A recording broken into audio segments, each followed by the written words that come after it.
Bring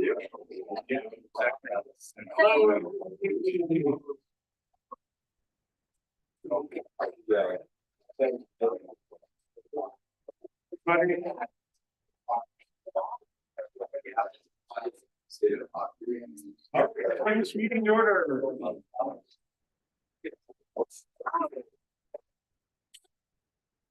Hello, everybody.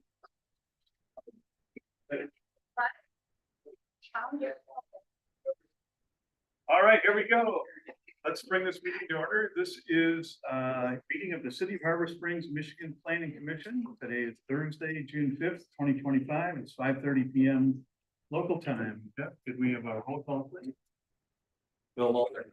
Here. Bob Buckner. Here. Vanessa Warren. Here. Kenny Stewart. Here. Tony Jensen. Here. Chip Everest. Here. Annika Alonso. Here. We have one. Great, thanks. And when people are watching the videos or watching from Zoom, they always want to know how many people are in the room. So what do you think it is? Lots. 35, 50, 35 to 50 people in the room. 35. It's about 30. Oh, here's a couple more. All right, let's call it 50 now. Yeah, good. All right, and on Zoom, we have 11. Great. All right, we got that straight. Let's see.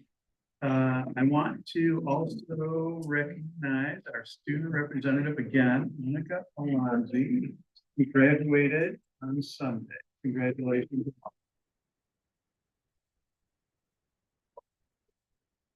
That is great. Thank you for sticking with us. I know it's so riveting and interesting. But worth staying on even though you don't need to. That's awesome. And let's see, we have a vacant seat right now because Michael Behrman, City Council representative, resigned from City Council, and so he is done with city activities, and he filled one seat on the Planning Commission. So now we have a vacancy. City Council is taking nominations for folks that would be interested in filling the rest of his term on City Council, and then they'll also decide what they do about the seat for Planning Commission that is a City Council seat. And it could be some, it could, we may have a person, we may not, we just don't even know.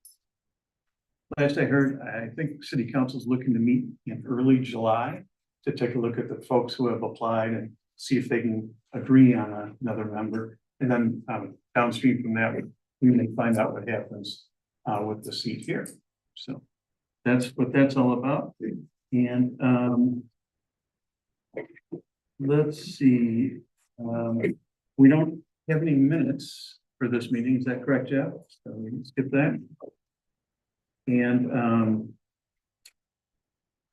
why don't we go to public comment? So this is the part where people in the audience can tell us what's on your mind, give us suggestions, ideas, that kind of thing for anything that's not on tonight's agenda.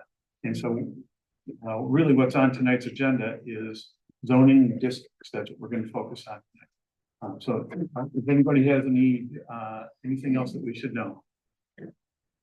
How many people are videoing and are looking at it? I think we heard about 11. It's 12 now. 12, yeah. Thank you. And of course, there'll be quite a number that watch it on replay. So we don't know how many that will be. Good. Oh, is there any, Jeff, is there anybody with their Zoom hand up? Nope, not yet. Okay, great. All right, then let's move into the agenda. Sorry, was it still public comment? Yes, for things not on the agenda tonight. Oh, okay. Was mixed use housing or duplexes on the agenda? That will be discussed. Okay. And yeah, during the course of the conversation. Yeah, sorry, I'm late. Thanks.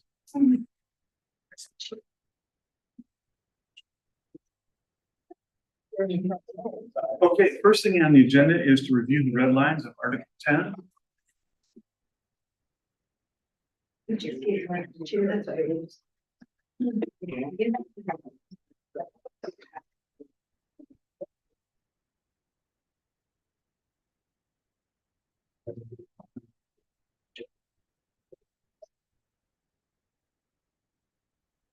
Okay, everybody's done. Well, here's the news on Article 10. The city attorney has some additional input that he's given us since this was published. So I suggest we don't discuss this tonight, we table it and take it up at our next meeting. When we have the city attorney Fulham. Everybody agree with that? Okay, Dave, that was a quick one, good. All right. And then the only other remaining thing on the agenda is review of Articles 2 and 4, and this is the meaty stuff. It's the zoning districts. So this is really important. And we've been working up to this for quite a while. And yeah, could you hand that stack of worksheet? Or give it to some folks as we hand it out.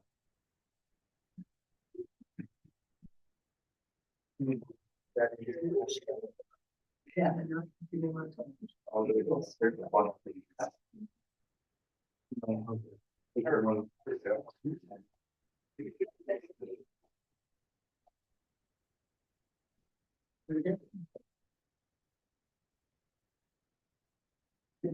Next, quick question. What's the Wi-Fi password here so I can pull it up on the.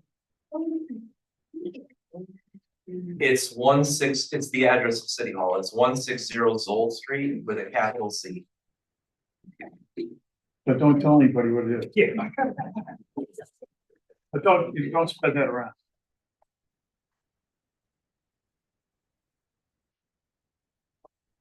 I think we have it on a thing. Okay, planning commissioners. So this is a worksheet I put together that summarizes what we did last time and where we stand on the zoning district decision making. And let's start at the bottom. I'll give you a quick recap on this. And so we went district by district in today's map, and then decided if that was a district that needed to go forward or if there were some changes that were going to be required. So the community district, we decided that that would go forward. We would have a new district called community. But the change that we identified is possibly moving all city parks into the community district. Today, the way it stands is that some are in community and some are not. Something we can come back to. The manufacturing district that exists today, we're going to go forward with, but we suggest suggestion and decision to rename it industrial, being a bit more general. There are two districts along the waterfront. One is called waterfront. One is called waterfront resort. And what we decided there is that we really only needed one of those. We could eliminate the WF1 district, and the residential properties in those will be moved to an appropriate residential district to be determined, you know, as we come up with the rest of the work.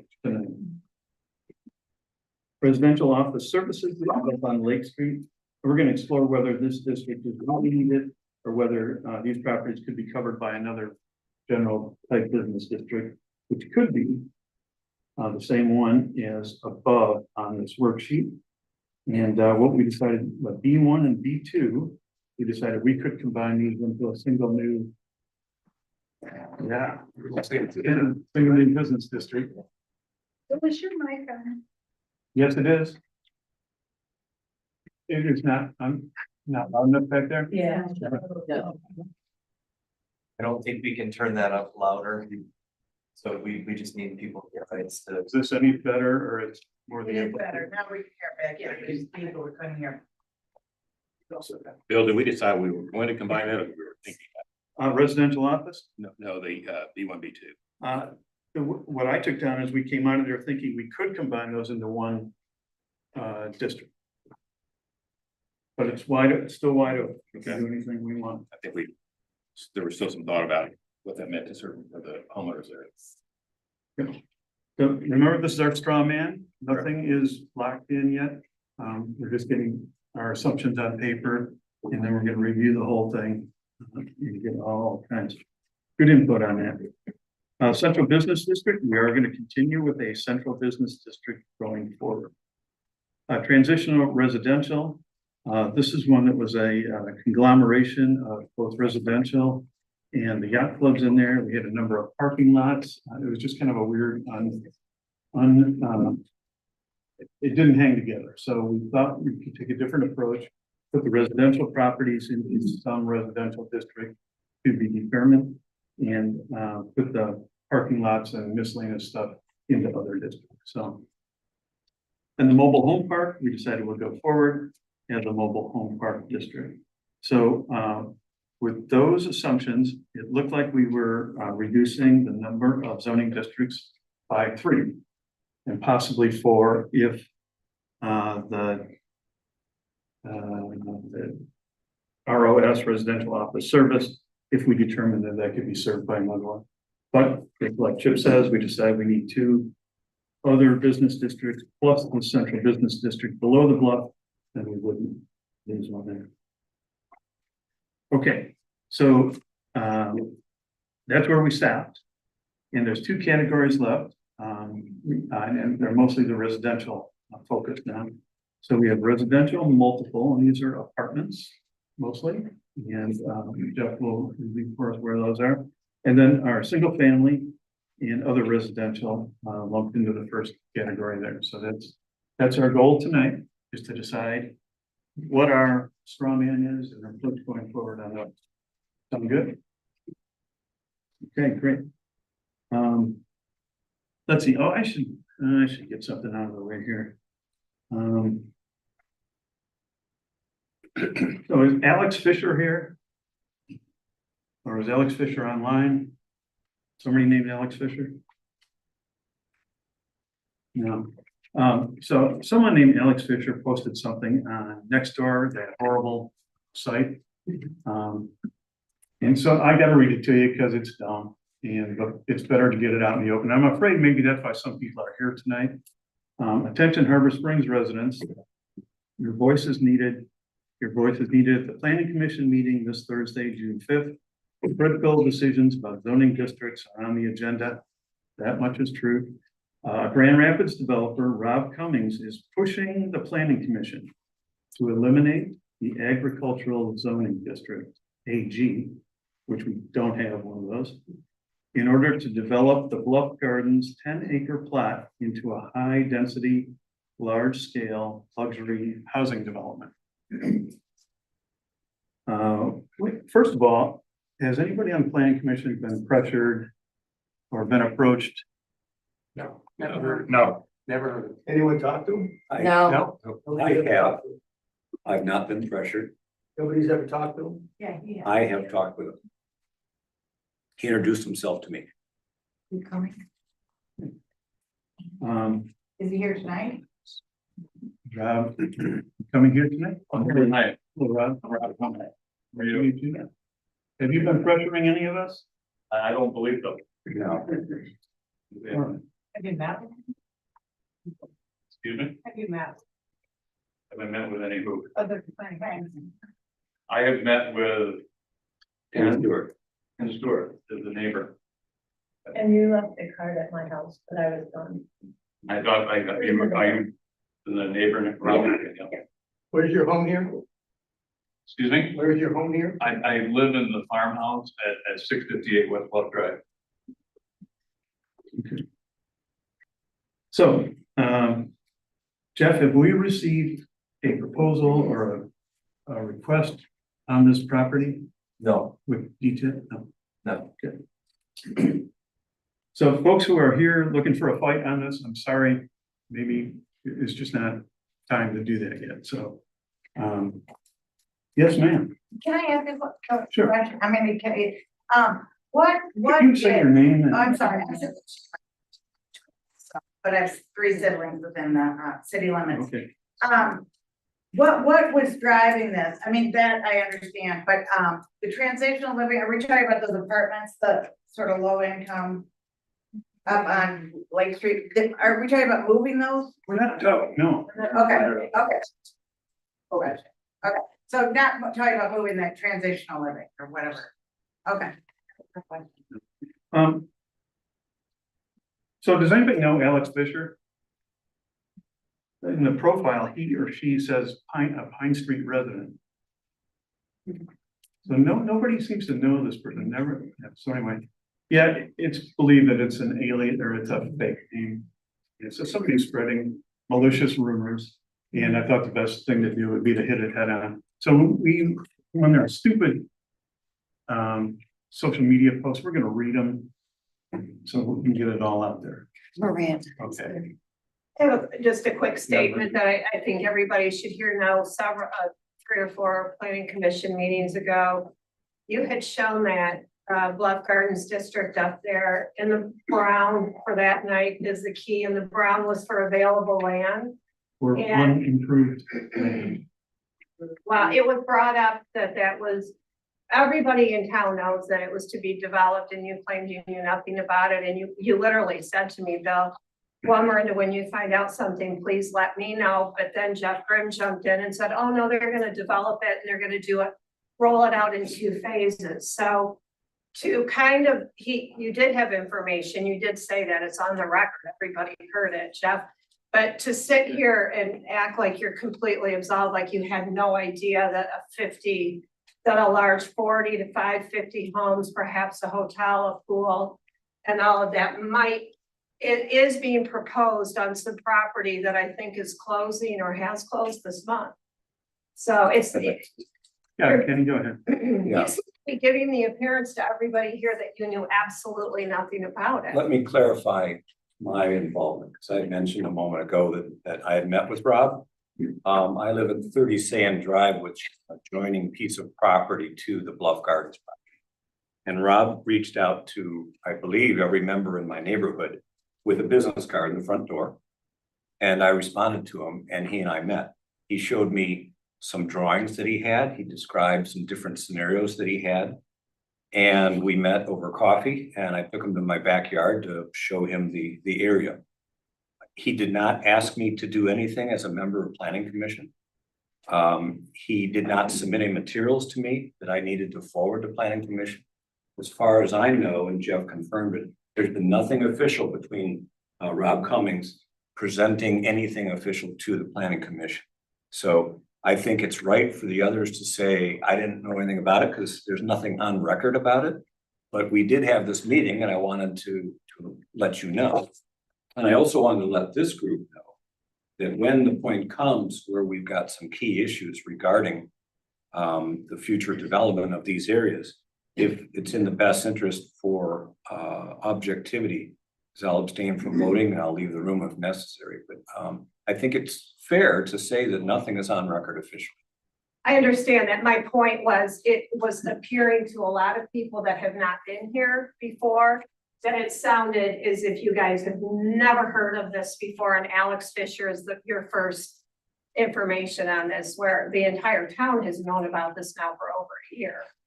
So, and I can't imagine that we'd all know, and somehow you guys just, it didn't reach you, because you said that at the last planning mission, you said, well, Miranda, keep us informed, we don't know anything about it. Well, you had heard about it. I just say, be a little bit more forthcoming if you said, yeah, we did hear about it. That's all. Miranda, I need to respond. Yes, rumors have flown It's not a for rumor. years and years and years and about that property. And so to accuse them of not knowing something is disingenuous. They didn't know, they'd heard the rumors perhaps. So I think it was legitimate to say they didn't know. Because nobody still knows, do they? Well, now we're into whatever. I just wanted to make sure that people knew we can slice and dice that. That Grim seemed to know that he said they are planning on rolling it out in 2 phases. That to me would be that it's on the record. You can listen. So. Yeah, I don't recall that either, but I take your point. Okay, sir in the back room, then we're gonna get into our business. Hey, Penny, I actually have an email here. Subject line is meeting on Bluff Garden property project dated December 4th, 2023. It's from Victor to Mr. Mulder. I believe Jeff Grimm is also on it, asking for a meeting with Rob Cummings. And you responded that you'd be available on 12/14. Everybody didn't know that. Happy to share that. And thanks, what is that? What's your point? Why did you know?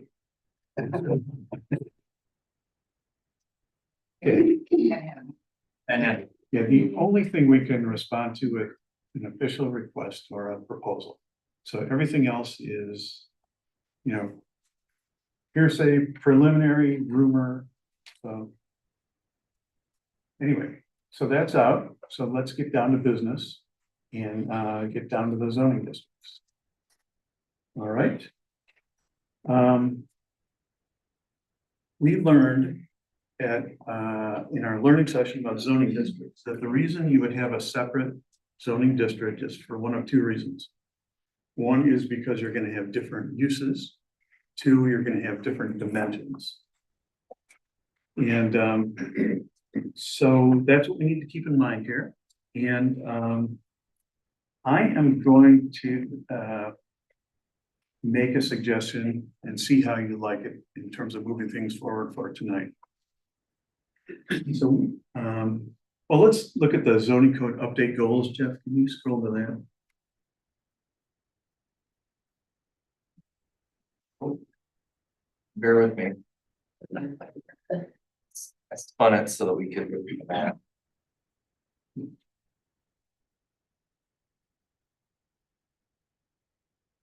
All right. This is to review the goals of the zoning code update. And that's why we're doing this. That's why we've been working on it for the last 7 or 8 months. And they are to sync with the city's master plan goals and the future land use map, to improve the clarity and usability for residents, staff, and professionals, to reduce bureaucratic processes and costs for residents, to provide more options for property owners, and to address potentially undesirable outcomes from the current zoning code, and to anticipate the future needs of Harbor Springs residents. So with the work we've been doing, I think we're hitting it out of the park in terms of clarity and usability for residents, staff, and professionals with the format improvements that we've been making. We're always keeping an eye out to reduce bureaucratic processes and costs, and for providing more options for property owners and to anticipate the future needs of residents. We've only got 5 main ideas, and here they are. Duplexes, triplexes, ADUs, lot widths, and lot shapes. And so some of those we can talk about tonight, but the big hangup seems to be in the multi-family area. So that's what a lot of concern in the community is about. And I'm going to make a proposal in terms of our assumptions that we eliminate triplexes completely as a consideration. Take that off the table, say no triplexes in any zoning district at all. And we can simplify and focus our work from there. Not allowed within city limits. Not allowed, yeah, not allowed in any zoning district. Except I guess in, if there were I multifamily. was just gonna say, if we have multifamily districts, that'd be permissible there. Good point. Yeah. Our triplex is 3 stories up. or Not 3 necessarily. stories wide. Either way. But there is a height restriction on, there would be a height restriction on buildings. So. So how do you feel about the assumption of removing triplexes from our discussion in single family district? So clarify for me, they would be eliminated. However, to your point, they would be allowable in residential multiple. Is that what you said? Yes, that's what I said. I don't know if that's how Bill feels. Okay. Yeah, I just want to take it out of the picture for our traditional single family zoning districts. Is that an okay assumption for tonight? That's fine with me. Yes, multiple. Could they also be part of a planned unit development? What? Don't know. Okay. We So can, that whatever could be- assumption we want to make on that. Right. I would say let's say no. Let's say no, just to clarify and focus our work. All right, For the single family residential. yes, yeah. And for duplexes, so there's been the bugaboo. Duplexes are super useful. We think it's one of the best tools that we have for creating a multi-generational household. And yet it's caused concern. So what do you think about an assumption that says duplexes would not be allowed by right anywhere unless we have a R2 district going forward, which is specifically duplex? How many duplexes do we have now in the city? Roughly. We have quite a few. We have some zoning districts right now that permit them. And there's several within there, and we also have. In our single family residential neighborhoods, we have several duplexes that were grandfathered in at some point in time. They currently exist in multiple areas of the city. Yeah.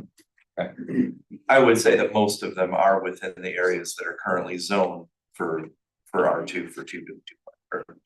So you're suggesting that duplexes be limited to two family. So the previous suggestion of merging two family to RN is not gonna happen. I don't know how we're gonna come out. I'm just proposing a couple assumptions and then we can take off from there Okay. and see what we wanna do. So my proposal on duplexes is that we assume that they would be approved only through special land use.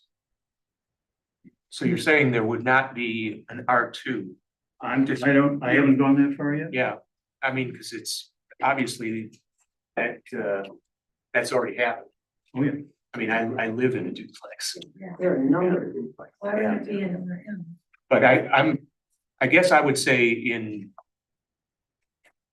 single unit districts, it would need to be a special use permit, but I think we need to provide for an R2 district. Okay. Or R2 districts, if you. Well, let's hold that thought. One thing to keep in mind is you can structure this so that when if you are changing the rules to just say it's all gonna be one district and duplexes will be special land use approval. You can put wording in that will say that any that exist currently will be as if they were approved, Yeah. so that they're not existing non-conformities. Right. I just wonder if, I don't even know if there's a situation where this would exist, but if somebody purchased a lot with the presumption that they were going to develop a duplex and then suddenly it was a special land use requirement, then I don't know how fair that would be for that individual. And that lot, that hypothetical lot would be in Well, if we're going to basically say no duplexes are allowed unless it's special land use, and I've made the assumption that it is allowed in an R2 district. Oh, okay, this is an R2. In an R2, yes, I think we're coming up to is that we will have an R2 district. that's what it sounded like. Yeah, and I certainly like the fact that it needs a special use. I agree with If that. and when too. it ever gets to single family. Yeah. Okay. How about down at this end of the table? Are you okay with an assumption that a duplex would need a special land use approval? Yes. In every case, correct? Unless we have an R2 district, say. Okay, and we haven't decided that yet. We haven't decided that All yet. right. This is what will lead us to decide Got on it. that So the default is special land use. I agree with you. for duplex. For duplex. Definitely. Great. And I don't think we need to, we'll probably talk about lot widths as a factor in making a decision, but I don't think we need to talk about the other. So that's, those are the assumptions we can work with tonight. All right. Yes, sir. Thanks, Philip Laura. I just have a question about that. It seems to work directly against the providing more options for property owners and reducing bureaucratic processes. So how does that work in you guys' mind? Yeah, I'm not sure I like it. It does work against that. But those are our main goals. Those are the main goals. So we're gonna have to balance all that stuff and, yep, I concur with what you said. Yes. Could you stand up and then introduce yourself, please? Sorry, I didn't hear your name. Pat, we went home. Oh, hello. So you're right, and you're right, that the direction you're going would in fact not be consistent with what's there. My question earlier was, should we not, or did you ever think of having as one of the goals, protecting the rights of the current homeowners? Great, yeah, Because great I point. think it's fine to give more options, but equally as important is protect the rights of those who have Great, property. Definitely. good. Okay, so we have some assumptions. I think, if we want to talk about residential multiple, we might be able to knock that one off pretty quickly. So let's try. Jeff, could you show us where residential multiple is today? You're gonna have to give me a second to pull up the existing zoning map. That wasn't part of the pack. Oh, shoot. Um, Well, we can just detail it verbally then. okay, let me go to, I thought I saw it up there. oh, residential multiple. Yeah. It is on this map. I'm sorry, I lied. I'm sorry. So the darker orange color that's here on the map. I don't know if you can see my mouse on the screen. Yeah. Those are the areas that are currently residential multiple. Primarily, it would be Hillside Apartments, the area over by the corner of Bay and Soul, where we have the condominium project on the south side of Bay and Soul Street Cottages. And then further over on Pennsylvania, where we have the Colonial Inn. Those are the areas that are currently zoned RM for residential multiple.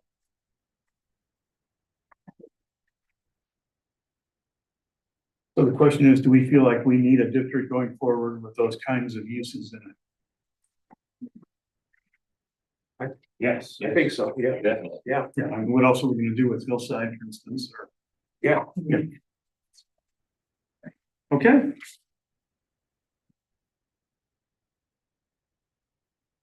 Good, well then, let's get down to the ones in the top box there, R1A, R1B, C, E, AR, and R2, two family. Where would you like to start?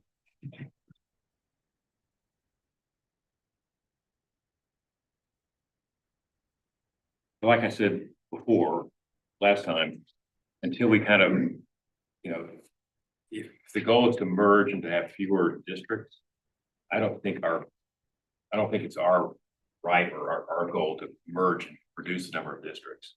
Because if we do that, we're not sure of who we're impacting, the rights that they currently have, the rights that they don't have.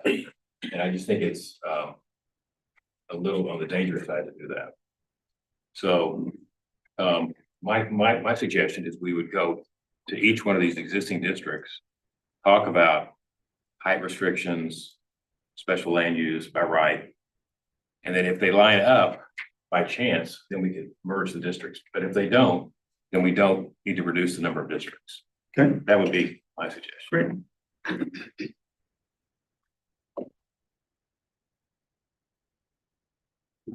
Anybody else have a approach they'd like to use? And Chip's approach is logical and fair.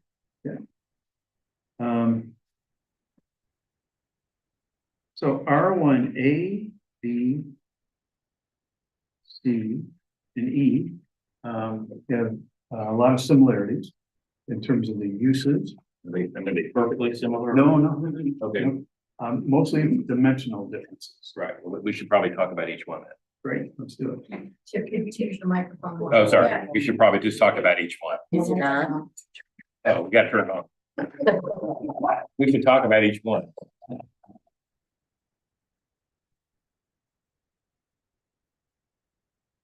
Let me see if I can. Let me start with a brief thing. So Sure. there's one area where there is a difference in the uses that are permitted. Okay. R1A and R1E allows by right for carriage houses, or as the zoning code calls them, guest quarters or accessory dwelling units is another phrase for it. That would be like, you know, living space in an accessory building, such as above a garage or something like that. R1A and E, which are primarily the waterfront properties, that's a by right use. R1B and C, it is a special land use request. Another difference is in R1A and E, or really the waterfront properties. It is a by right that they can have a garage in their front yard. Whereas in R1B and C, a garage in the front yard is not permitted. And I guess the reason for that is the front yard is the space between the home and the street. Right. And for waterfront properties, it makes sense that that's where the garage goes as opposed to having it be in the view, shed of the water. So I think that's one difference, between A and E versus B and C. But I think we've already separated out and saw the need for a waterfront residential district as opposed to inland residential districts. And I think that kind of covers A and E. Because most of those properties, the only properties that I'm aware of that aren't waterfront that are in R1A would be Woods Drive. Yeah, we saw a lot of commonalities between R1A and R1E. That was, the thinking was that those two could go together and we could simplify. We go down to one district without any ill effects for residents. So should we talk about the existing, you know, dimensions, everything for each one, or how do you want to do it, Bill? I mean, let's talk about what they are exactly for R1A, talk about exactly what they are for R1E. Yeah. And if they, Can you raise that? Yes, let me, Okay. is that better? Yeah. No, this is not the existing zoning map. Let me. Oh, that's great. Can you Go which packet that we Yeah, Chip, let me give you a rundown. Between R1A and R1E, these are our biggest lots, our biggest properties. And, so here's one of the biggest things, the lot area. R1A has a minimum lot area of 10,000 square feet. R1E has a lot area of 43,560 square feet. minimum lot size. Minimum lot size. Front setback for R1A is 25 feet, for R1E it's 40 feet. Rear setback is 35 and 40. Side setbacks are 15 and 20. Height of homes in every district is 35 feet. It's consistent. And then lot coverage is the other dimension, and it's 35% and 25%. So it sounds like the existing criteria are pretty different. So I don't see any benefit of combining these two districts. I mean, they're very different. With which team? With R1E and R1A. Is there a way to get a copy to everybody, so I can make a copy? Anywhere, nobody can see that on that.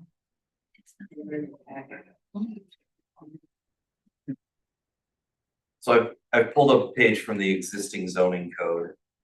Well, that makes it perfectly clear. Right. Well. Yeah. It is, and this is a great example of the limitations of the existing zoning code compared to what we're trying to achieve in the new. All of that information that we're talking about tonight is all on this one page, but its layout is difficult and it requires us. R1A, we have a column right here, R1B, C, E, and R2. We have the minimum lot sizes, we have the lot width, the front yard setback, rear yard setback, side yards. One thing that I do want to point out is R1E. I'm making some guesses and assumptions, so I want to caveat it with that. But R1E, if we look at the zoning map, the only parcels that are in R1E are the parcels that we acquired through the 425 annex agreement with West Traverse Township. And I believe, and I may be mistaken, I think that we probably pulled some of the existing zoning from West Traverse at that time to carry it over to apply to the properties once they became part of the city of Harbor Springs. I don't think that very many of the properties on Delwood Lane are larger than 1 acre, which is the minimum lot size requirement. So I think other than that, there's a lot of similarities between those two districts in them being waterfront properties in the size of the properties that currently exist compared to the regulations that we apply. if that makes some sense. Thinking the last time around was that there, maybe the waterfront aspect is the biggest commonality. And that made sense to combine anybody that had waterfront property into a single district for clarity and simplicity. You know, there was the thing about you could have an accessory building in your front yard if you have lakefront property that no one else can do. So there were some advantages to that. Chip, I'm struggling to understand what the negative consequences of collapsing these two districts would be. Well, I mean, depending on what we decide the ultimate dimensions will be. I mean, it's either going to positively impact some and negatively impact others. Right. And so what we don't know, we don't know. And so, I mean, that's my fear. You know, there are people out there who own property who, when they're impacted just by a stroke of a pen here. Yeah. I don't understand that. The other point I want to make, and I agree with you, Jeff, this is very confusing. I like the format of the new zoning code. I mean, not what we're talking, you know, not the detail, but clearly we need to have better format than what we have now, because that is hard to understand. I agree with that. So Bill, I mean, I guess maybe if we talk about if we do combine them, what the dimensions would have to be, and then how would that impact current property owners? That I agree with. That's what I'm talking about. Completely, yeah, I agree. I think, can you confirm this for us? Yeah, but to my knowledge, there are no undeveloped lots in those areas. I don't know that I want to say that. I think that there's very This few. little map suggests that's the case. Yeah, the maps said that those areas were all. I take that back. There are a couple of slivers on Glen Drive. And down, I think there's a couple lots. But it's 95% all built, and the lot dimensions are all. Bill? Carter had his hand up first. Just a quick clarification. The 2021 draft copy takes the old zoning and casts it in the new format with the old zoning. Is that correct? Did we get that far with it? For the audience's purpose, it just might be an easier copy to look at this one's forward. And the 2021 format didn't do that. Or This is the 2021 format. there was a new draft in the new format of the old zoning. That's not accurate. Oh, I'm sorry, it's not accurate. There was a new draft, or that draft is not accurate. It's not accurate that there's a new draft of a new zoning code using the old regulations. I'm not aware of. There was a draft written in around 2021 in the new format of the existing zoning. Get a copy.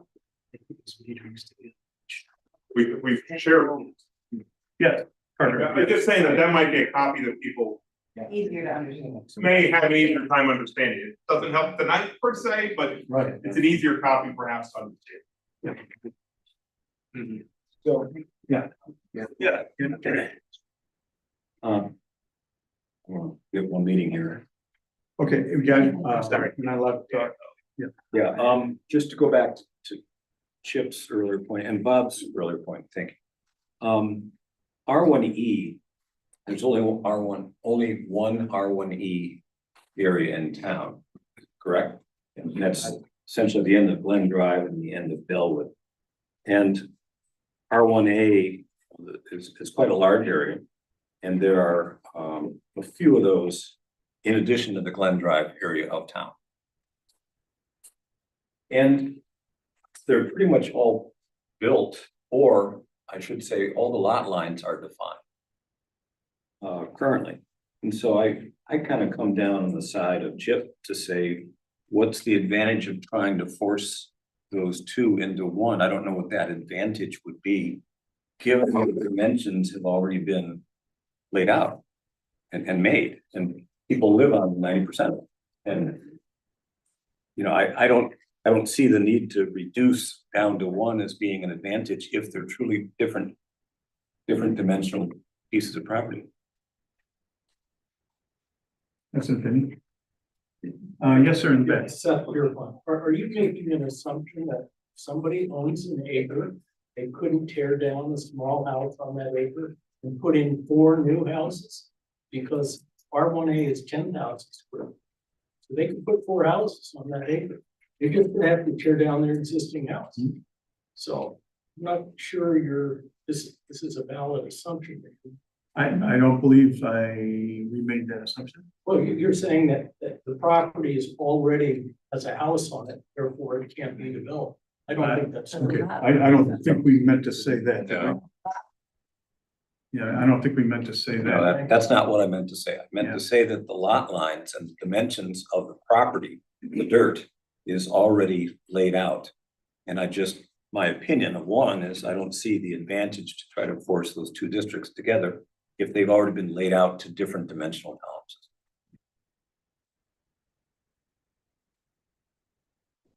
You got a couple of questions. Oh, Mark, Mark Mondale, 181 Gold. From what I hear, they're trying to say is that just because it exists today, it's cast in stone. And I think that what we're trying to do in this whole process is to open up opportunities to change the casting in stone of Harbor Springs as it exists today, or as it existed in 1940, or as it might possibly exist in 2050. I think that we need to be looking at how everything needs to be changed in this town in order to make the best for the future, to follow the guidelines, Bill, that you said. The only reasons that we have different zones are to segregate uses and to impose different dimensional restrictions.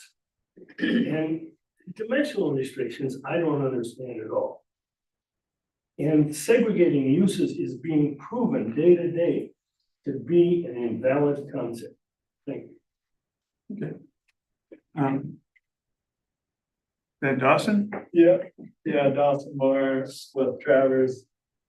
Hey, Dawson, could you stand up? Yeah, this is something, Jeff, is that R1E, is that the exact portion that is from West Travers?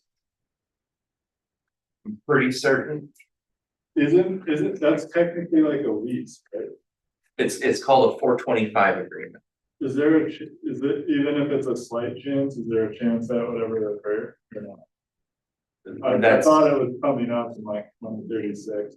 I think that there was some original time set on that. I don't know what happens when that time ends. That's beyond my pay grade. I guess the question I had, it's just hyper specific to this particular district, is I wonder if under the terms of that lease agreement or whatever it is technically, is it possible that they would have had to maintain the zoning of West Travers in the case that it ever did revert back?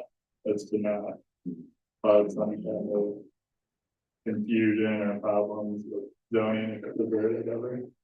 We can certainly look into see if that was something that was part of the agreement. So anyway, we thought these 2 districts were ripe for combining, but that really the only advantage would be simplicity. Yeah, so if we decide that simplicity is not important, then we could continue as is. I mean, I don't want to be, simplicity is not as important to me as maintaining the town's special charm and character. Sure. And so, simplicity is not a big deal for me. Okay. Jeff, why were the folks on Easy Street put in as R1A? Yeah. I really don't know. That would have been part of the discussion. That was essentially kind of through sort of a plan development process at the time when that went in. And that was the decision that was made at the time that the planning commission approved it. So we'd have to go back, we could probably look at the minutes from that meeting. And make a determination of why they did that, but I couldn't guess.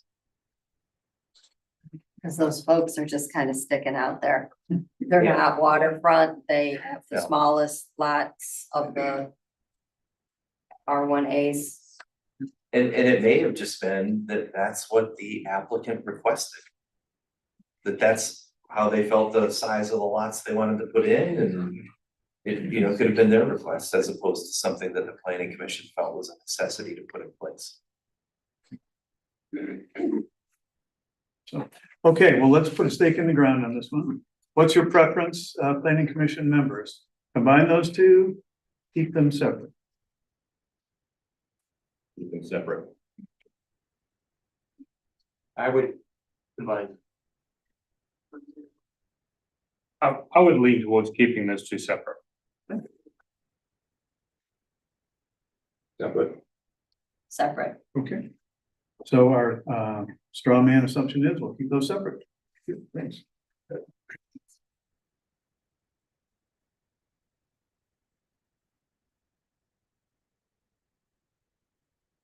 Okay, how about B and C? Those are our very most prevalent lots. And really the vast majority of our single family houses. But can you flip back to the map?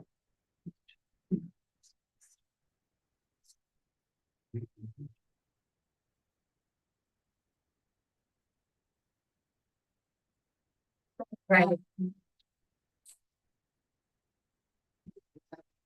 Yeah, I don't have. Yeah. It was in the package, was it that? Wow. We have a poster in the back closet of this.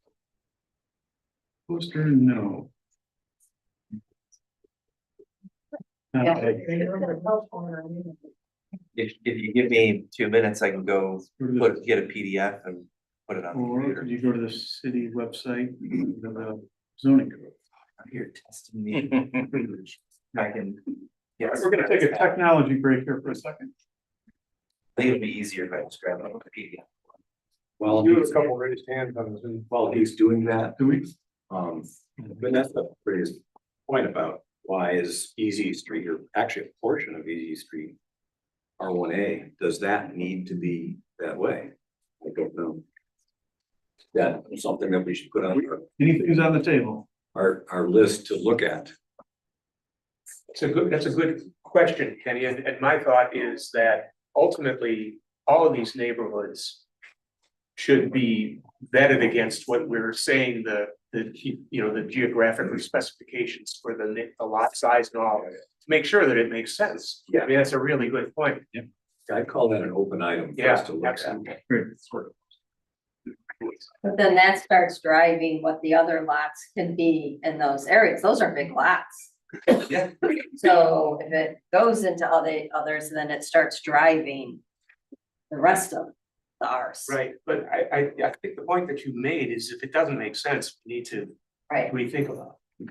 It was because that was sitting there that I thought it was important to stay separate, Yeah. because it wasn't waterfront. Yeah. It Right. was something that was completely Yeah. different. Okay, in the meantime, I can tell you about R1B and R1C in terms of some key statistics. All right. Maximum building heights in both districts are 35 feet. Minimum dwelling size in R1B is 1,000 square feet. In R1C, it's 864 square feet. Minimum lot area in R1B is 8,000 square feet. R1C is 6,500 square feet. Minimum lot width in R1B is 80 feet and R1C is 65 feet. Front yard setbacks, R1B is 25 feet, R1C is 20 feet. Side yard setbacks, R1B is 10 feet or 12% of lot width. R1C is 8 feet or 12% of lot width. Whichever is higher. Yes.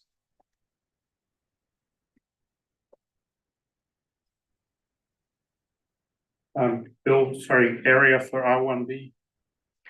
8,000, was it? 8,000. 8,000. Yeah. So, The uses are precisely the same, but the dimensions are slightly different. So. Yep, so in the previous analysis, it was thought that these two were, so the differences were rather minuscule, and it made good sense to combine these two. And I guess the question, will combine them and then make, what would be the minimum lot size, et cetera? Yeah, I can tell you what was proposed, that would be helpful. Yes. Maximum building height stayed at 35 feet. Minimum dwelling size went to 864 square feet, and that's our minimum for the whole city. Minimum lot area was proposed for 6,864, which is larger than the current R1C, but smaller than the current R1B. Minimum lot width was proposed at, this is where it was 52 feet. And the front yard setbacks were proposed to be 15 feet. With unenclosed porches extending beyond that. And side yard setbacks were proposed to be 8 feet or 12%. Those are the key differences. And Was there a lot coverage on any of those, Bill? I have that, Bill. Would that be the 864 divided by the 6864? no, No, the maximum. It's 35% if it's greater than minimum lot area, 40% if it's less than the minimum lot area. That's for B. In C, it's 40%.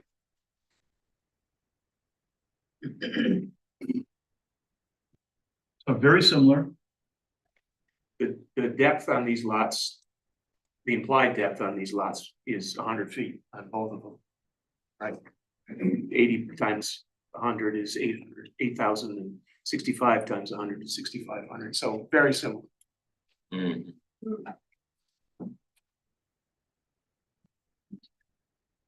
So how does it feel to you, planning commission members? We don't need to set the measurements yet. We just need to say, let's assume that we're going to combine those two, or let's assume we're not combining those. I'll stick my neck out and say I think these should be combined. They're so similar. I don't really understand the benefits, the differences.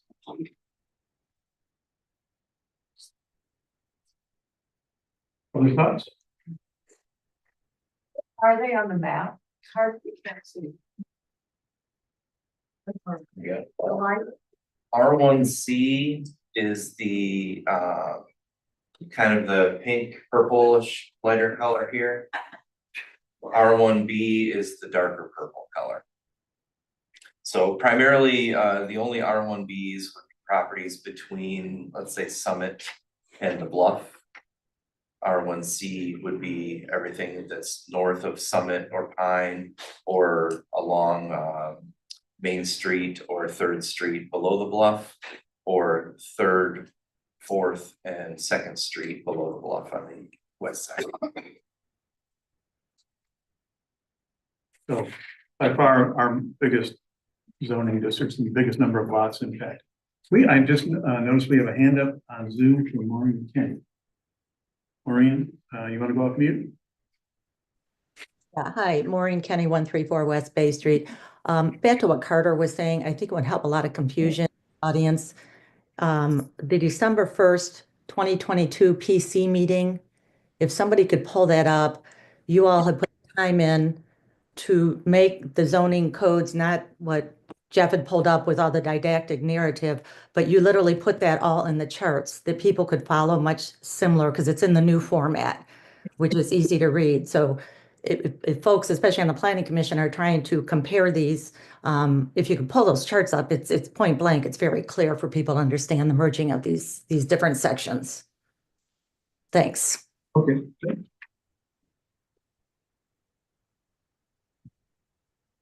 Okay. Yes, sir. I think a bigger issue than lot size is the fact that the city has abdicated the decision on whether or not we can bulldoze dunes on the water, the natural dunes, particularly around Glen Drive. As far as I know, it's almost impossible to find a housing site there because of the contour of the land. And, but I think the town and the zoning commission is taking the view, the Army Corps of Engineer and other government agencies are the ones who will determine. I disagree with that. I think there are dunes, it's our culture, and we need to protect them, we being the city ourselves. Okay. What's his name? Is that part of the water overlay? I don't, If not, because that's only 35 feet in, Yeah. right? Yeah. Sir, what's your name and address? I'm sorry, Seth Pierpont, 463 Glen Drive. and Mr. Pierpont, you were gonna speak to us last time, and we were talking about business zoning districts, and I just remembered that I asked if you could hold your comments to, when we get into residential, so we were in it. Was there anything else you wanted to tell us? You were telling us about your properties on Glen Drive and what you were hoping to do with those. Is there any, I wanted to give you the chance, because I'm sorry, I kind of cut you off. Well, I think you're moving on the right track. I think, Glen Drive beachfront in particular, and I'm talking about the 12 to 15 lots or houses that are there today. In another generation, maybe they're owned by 12 or 15 people today, but in another generation, this could be 2 or 3 times the number of owners. And if those people disagree, and they're likely to disagree, those properties, could be, I think, further developed, because there are a number of properties that are, I think, more than 1 acre. And so where we now have one house, particularly if you allow people to bulldoze the dunes and put in new roads, I think that there could be substantial change to the character there.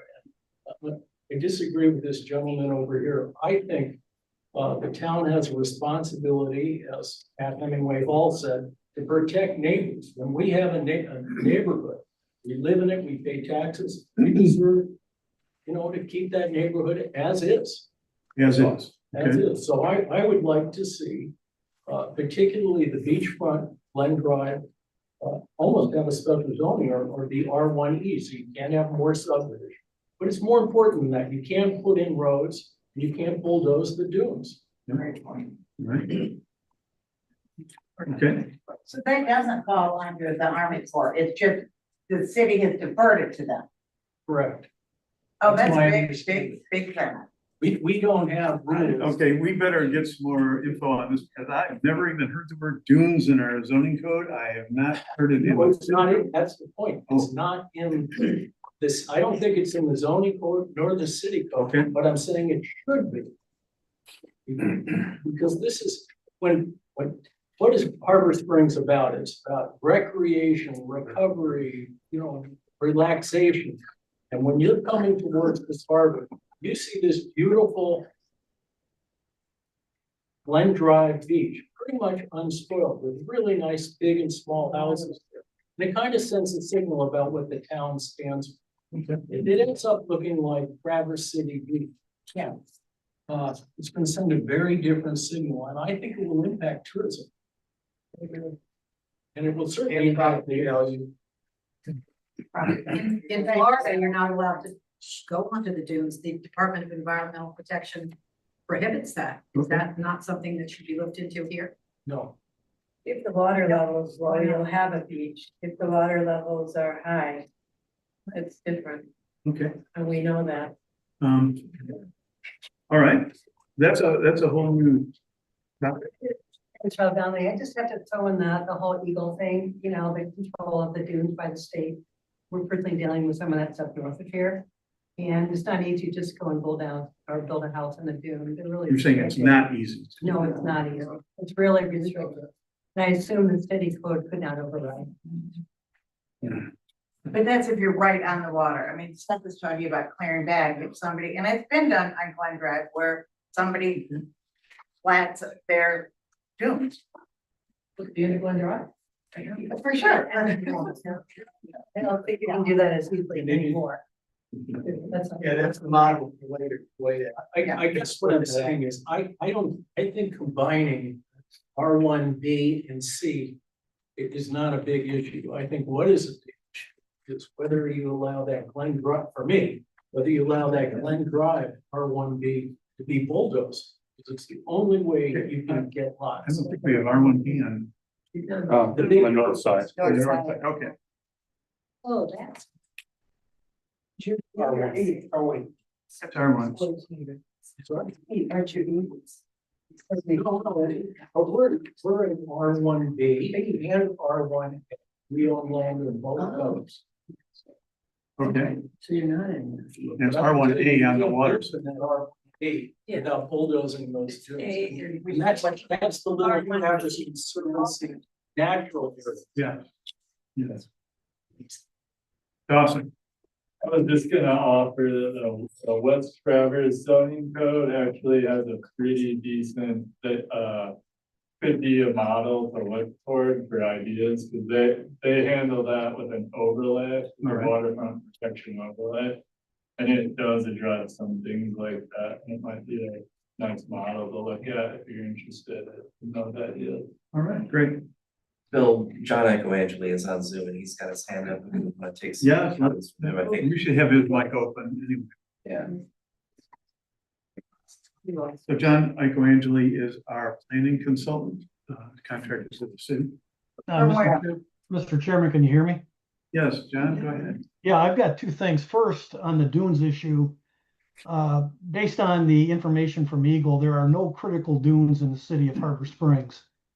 In Emmett County, the critical dunes that are regulated by the state are at the state park, and then there's a series of critical dunes that are north of Cross Village along Lake Michigan.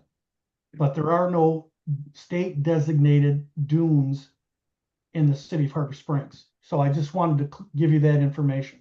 All right. Secondly, regarding the R1B and R1C zoning districts, as I had mentioned in our presentation a couple of weeks ago, the uses in those two districts are absolutely the same.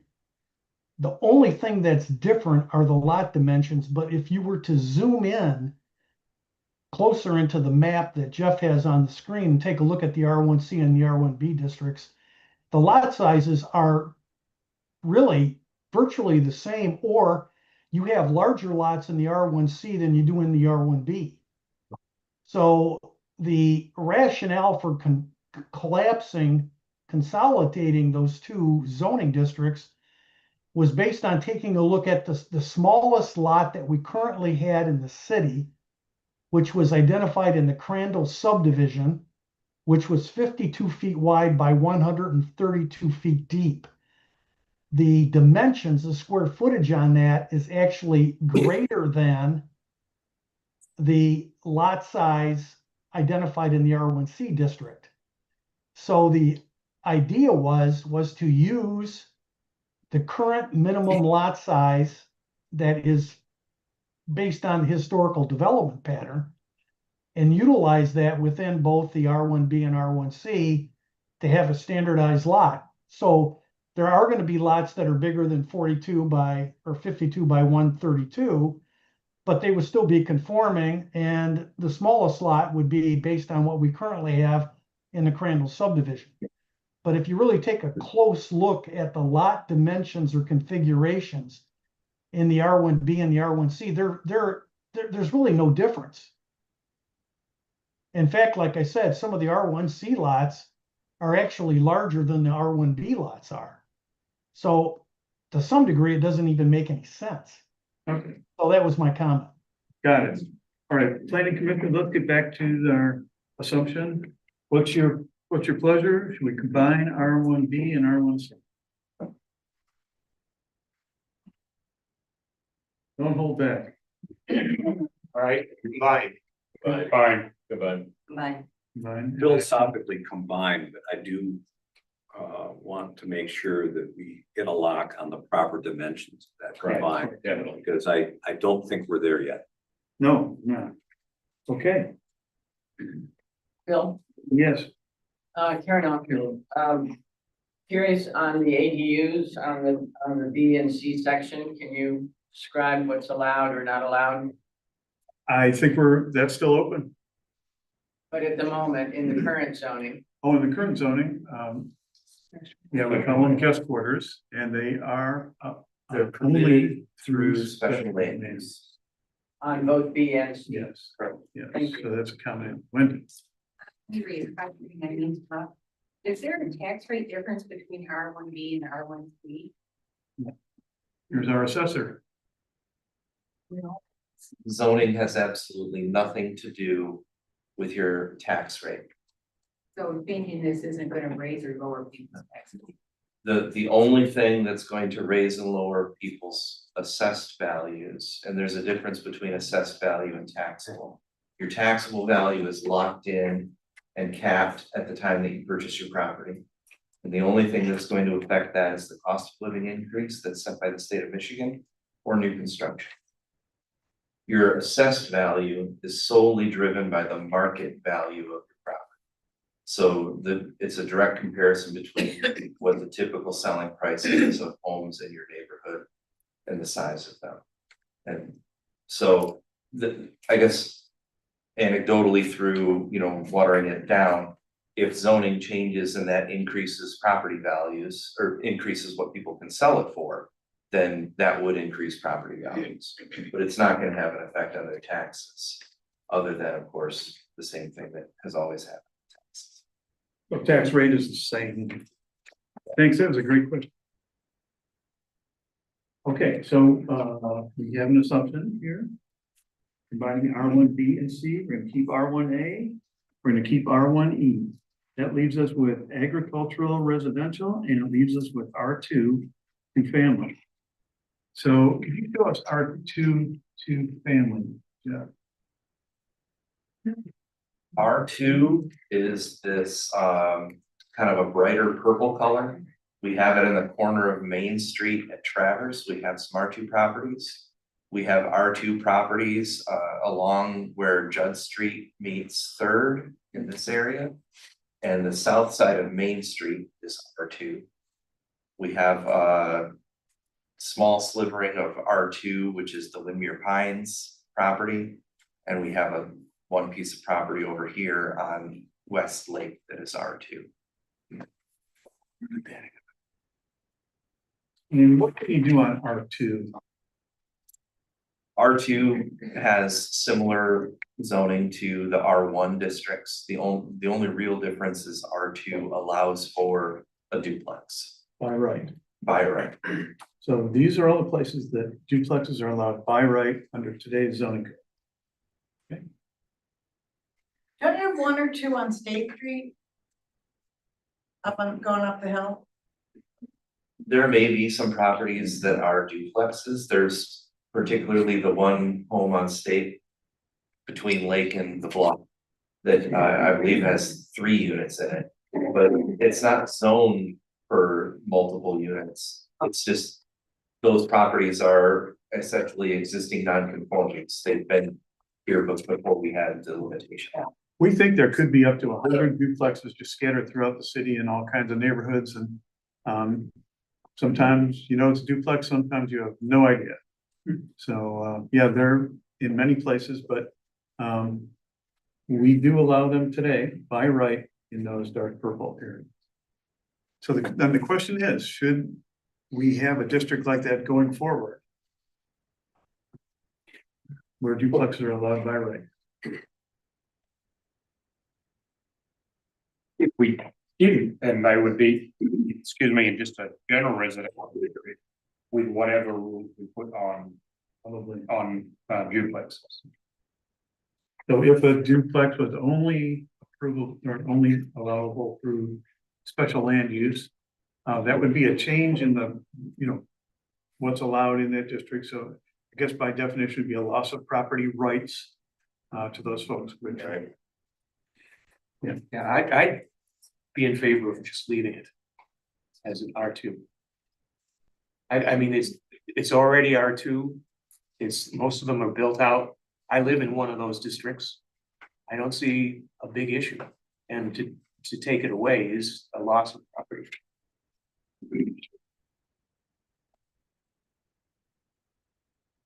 John Aquangeli, do you have any thoughts on this?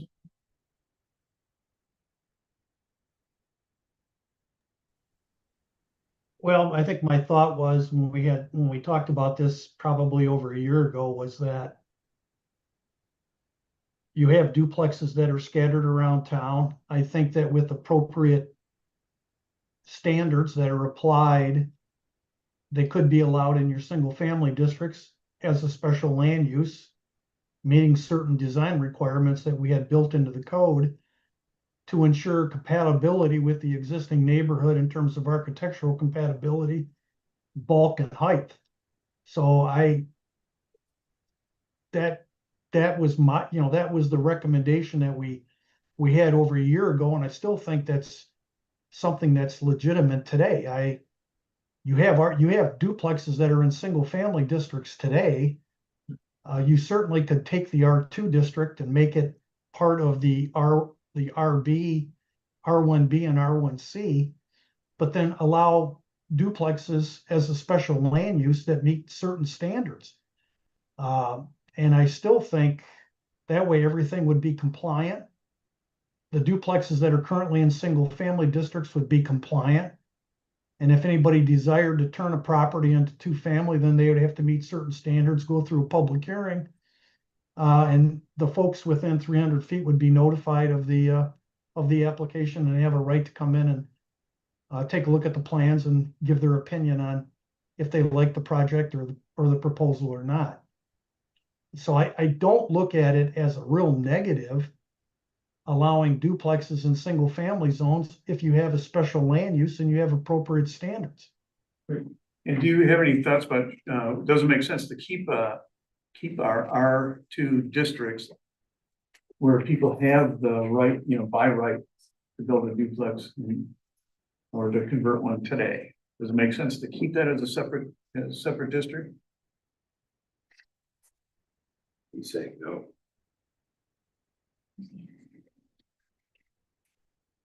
Well, let me ask the planning commission member. So did we get a consensus on keeping? So let me mute it again, but he's got his hand up, so I'm gonna unmute John. So go back to Keith's got more to add. Oh, Bill, I thought you were asking me a question, a follow-up question. I'm sorry. I think I was. Yeah, does it make sense, John, do you think, to keep a separate R2 zoning district going forward? Well, I think from a zoning point of view, if the R2 districts are part of the same district as the R1B and R1C, with the caveat that two-family districts are allowed in those districts as a special land use, then the existing duplexes that are within those areas would be compliant and would not be non-conforming. Okay. And the only question, I guess, for the planning commissioners is, if people have that property right today to build and have a duplex, and we're gonna potentially roll them into another district where that's not allowed by right, they would lose a property right. There's a fairly sizable vacant parcel right next to me. And I have no idea what the intent is. Originally, it was going to be developed as a single family residence. But if I'm that property owner, I don't think I'd be very happy about the fact that I've just lost a right. I see. Let me go around the table while we got momentum here. Yeah, Kenny, jump right in. I'll play devil's advocate on the other side, and I can be persuaded. But I think I follow John's lead that if R2 became essentially part of R1B, R1C with proper guidelines about a duplex as a special use, then I feel for anyone who's planning a duplex by right. Right now, we could work with that situation as long as the guidelines were good. This may play into the conflict that we had earlier in saying, how do we free up more options? Because it allows a duplex under special use to be put in any of these majority neighborhoods around town as long as they comply. And so Not everyone's gonna be happy, but I guess I fall on that side, just as my thoughts. So just to challenge you on that, right now, it is special use in R2 and. That's by right. By right. No, sorry, I'm mistaken. In R1 and R1B and R1C, it's special use right now. So you have that, oh, they already have that. Wait a minute. Yeah. No, Duplexes are not permitted. not by special use. No. Oh, I stand corrected. Okay, Does that change your? yes, it does. Okay. I thought it was. Vanessa, take a position. I would just say that over the last couple of months, we've heard a lot of people say that they really wish that the duplexes would not be by right, that it would be special land use, that there would be more say on it, that the neighbors would know. And so I guess just based on what we've been hearing from the folks, it shouldn't be by right, it should be by special use. Even though it's by right now in the purple. So Vanessa, I live in one of those districts I know. and. You know, I bought that house knowing that it was in an R2 district. Anyone that says, I don't think we should allow duplexes in my zoning district, Yeah, but we're not saying that, we're just saying it's not by right. I understand. I understand. Can I throw out another idea? Most of our R2 district is below the bluff. There's a couple properties above the bluff. One of them is primarily developed in another method anyway. Do we see a possibility that there could be a difference in the approval process for duplexes below the bluff versus above the bluff? And maybe instead of having different zoning districts, R1 or whatever, what if we had the properties on, Main Street, I think is a great example. We have one side of the street that says single family, the other side is duplex. Do we see the need for duplexes on one street, depending on which side you're on? And maybe the approval process below the bluff could be different than above. And that might be where we have a different zoning district split in that way, as opposed to what we have now. Does that make sense? So R2 stays R2 below the bluff, and then above the bluff, R2 goes into that R1B, R1C. Whether we call it R1, R2, R3, whatever, what if everything below the bluff, 3rd Street, Main Street, 2nd Street, 4th Street, what if all that was R something? And the uses and permissions and process was whatever we wanted below the bluff. If we're fine with duplexes below the bluff, but then we have a different idea for approval processes for duplexes above the bluff, maybe that's the split instead of what we have now. What are you suggesting? Duplexes by right for everything below the bluff? That's where most of them seem to be anyway, and there don't seem to be many concerns about the ones that are there. That would include Glen Drive, right? No, I'm not, I mean, we've already established that Glen Drive is the RW, R1A, R1E. We're really just talking about R1B, R1C, and R2. We're really just talking about R2, like should there be an R2 going forward? Right. Where duplexes are allowed by right. And if we think so,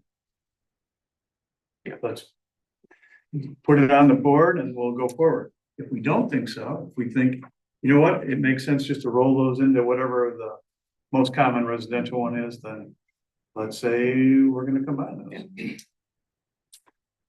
Tony. So, after hearing all the conversation, I don't see the need for a separate R2 district. Say that again. I do not see the need for a separate R2 district. So take away by right to build a duplex. Correct. Okay. Right. I don't like that. And I'm sorry, Vanessa, where would you come out I came out as combining them. into some new Yes. resident? Okay. And Kenny, tell me again, Well, yeah, where you're standing? Bob, I respect you and don't think that I'm hard locked in on this. But really what we're talking about is, you know, the idea of combining, not combining, eliminating R2, really what it is do we want to have any area in town where there is by right to build a duplex or not? I think that's a better statement of the issue. And I am in favor of duplexes, but I'm also in favor of a greater level of check and balance to make sure that it's fitting with the intent and character and all those things that we know.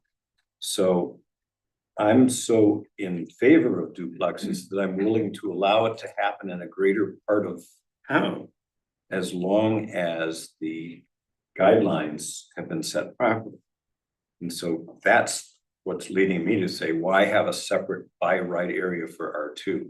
And I realize it's a takeaway for Bob and his neighbors, and we would have to deal with that, but I just see it being more logical to free things up with the proper guidelines.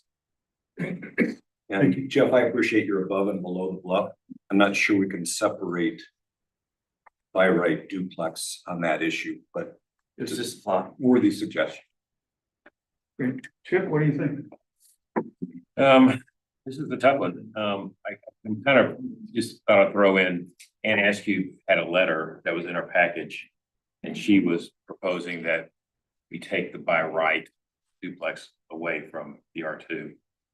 But it's, if I were to decide, I would say, let's make all duplexes special use in town.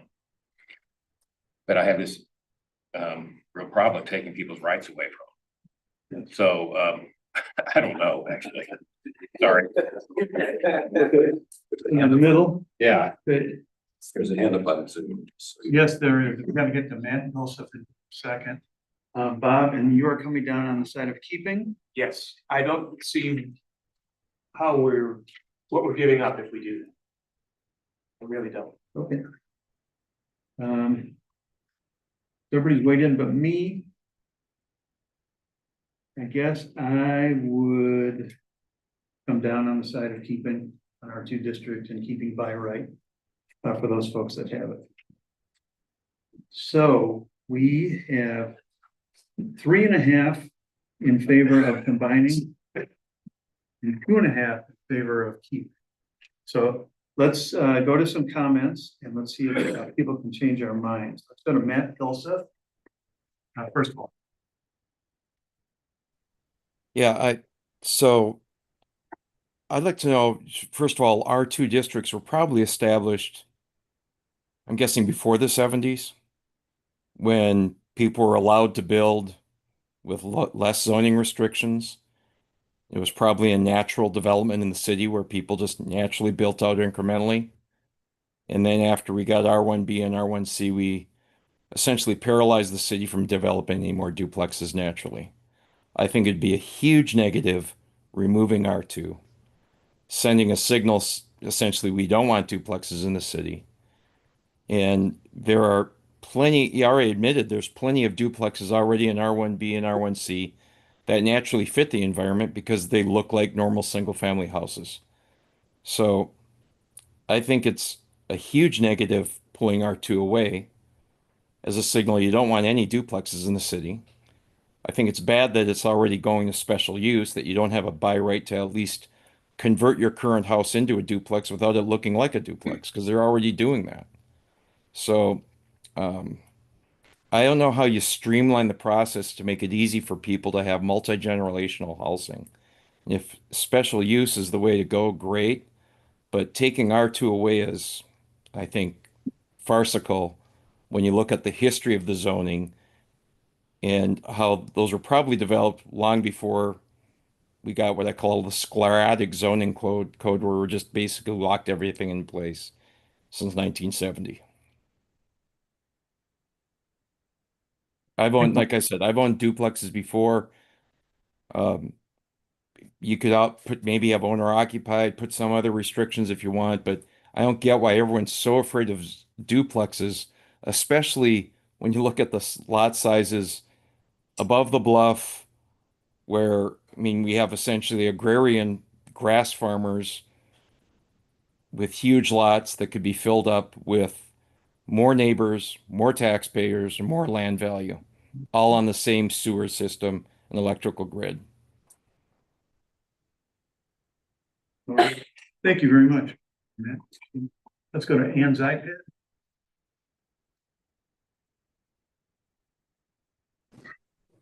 Hi, this is Ann Askew, 153 Zoll Street. I'm a little bit on the different side of the argument about duplexes. I think they're great and they have their place in town. And I think we can find a place in town to do that, just not by right. I think special use is the way to go.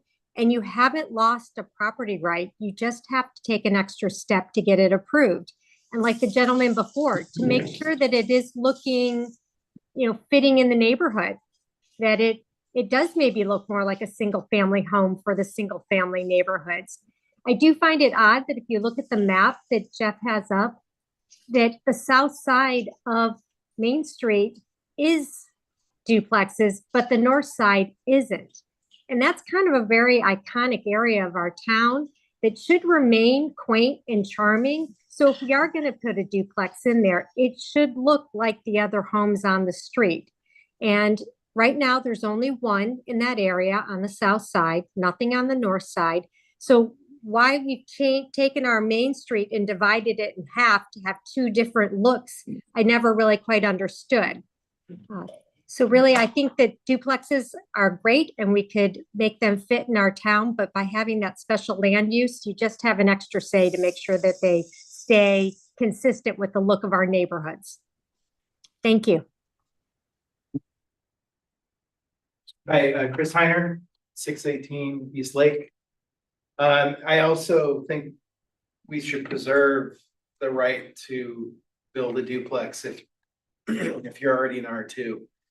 And I agree that we should encourage duplexes in general. I do like the special use idea in the broader residential zoning.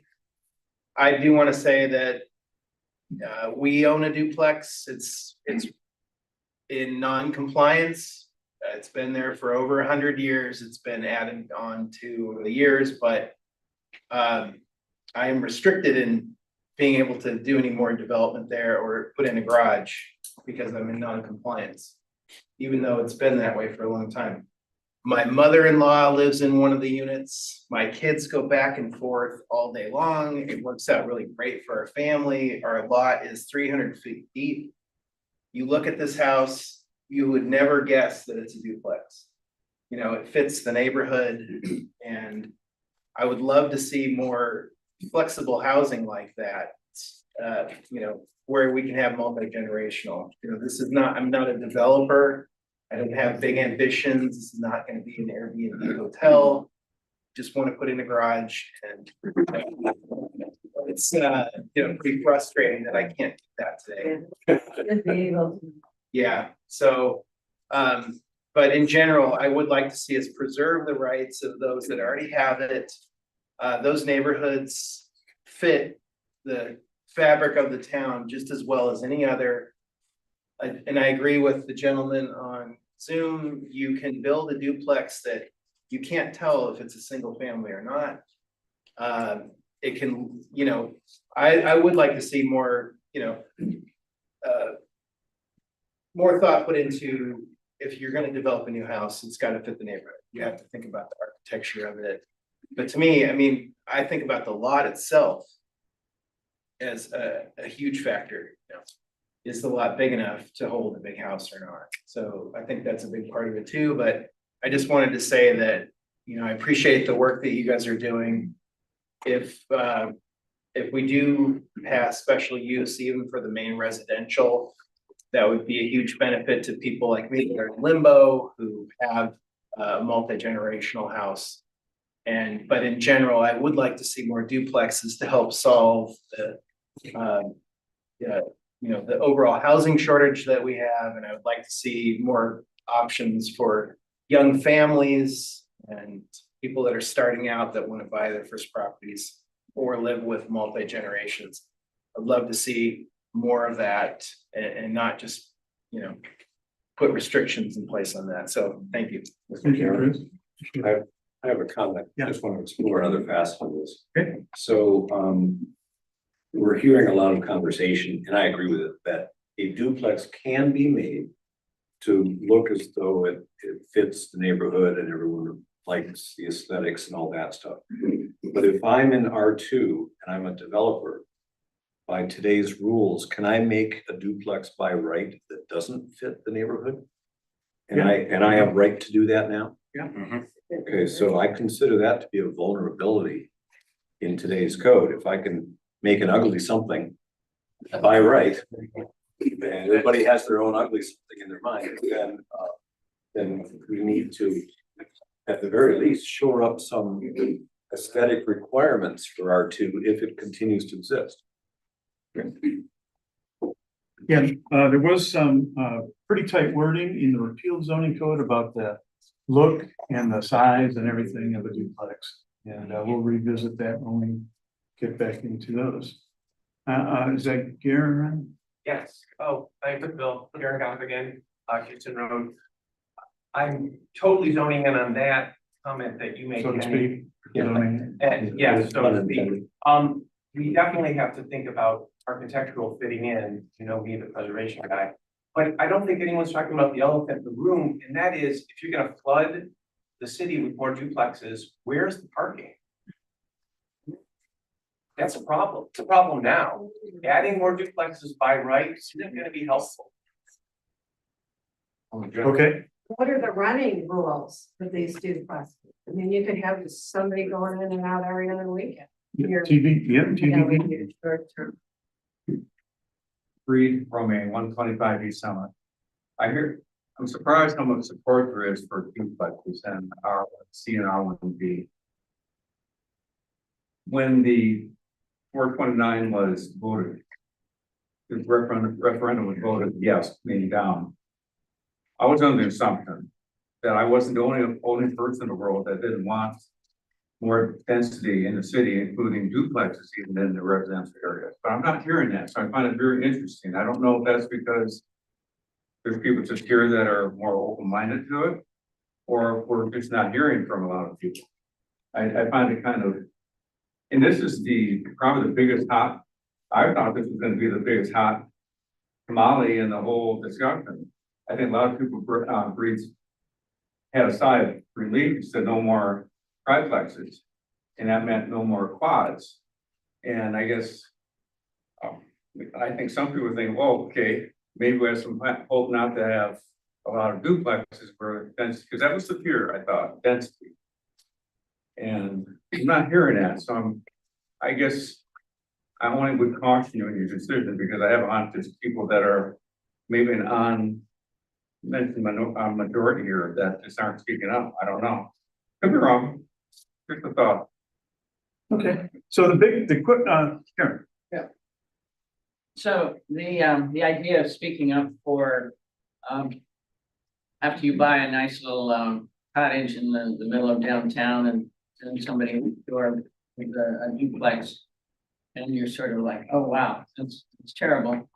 I've always thought that the multifamily area in Harbor Springs is really, really small. And when you're talking about duplexes could be considered multifamily.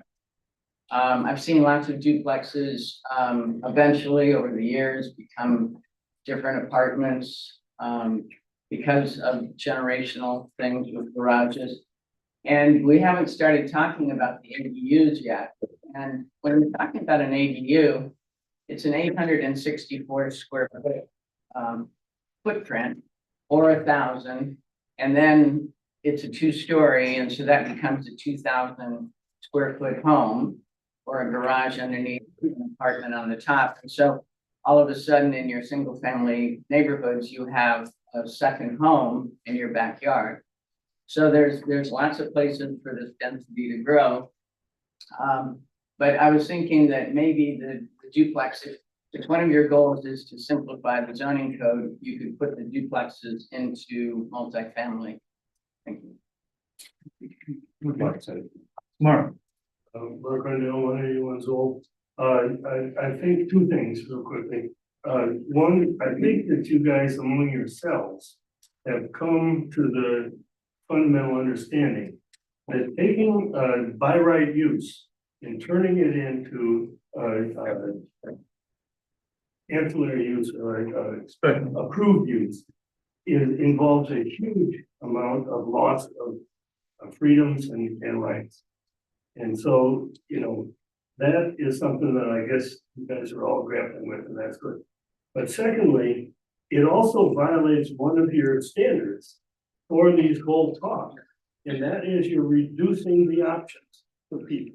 When you take a by right use and move it into special use, you reduce people's options.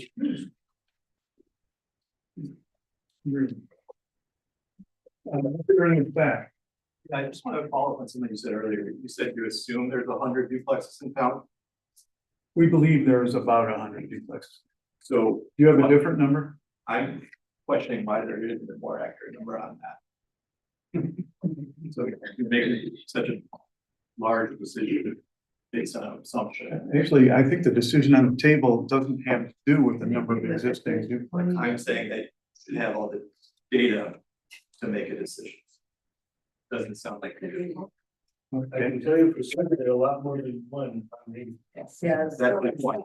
Exactly. Okay, I don't see that in the critical decision path, but I Well, take my your point point. is It would be it's a great to theme have of- that information. Yes, sir, I That's agree. the theme here is that you should have all the. Jeff maintains the database and he's given us the best info that he can.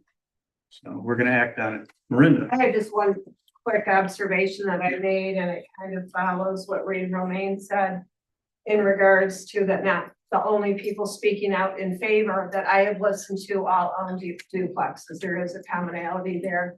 Those don't seem, you know, I would like duplexes and I don't own one. Thank you. all right, so we don't actually need to decide tonight on duplexes, yes or no. We need to decide tonight. The question on the table is, does it make sense to keep a R2, thank you, zoning district where duplexes are allowed by right? John Lee. So basically, I have to agree with Chip, you know, he's kind of on the fence, but I would err on the side of not taking away property rights.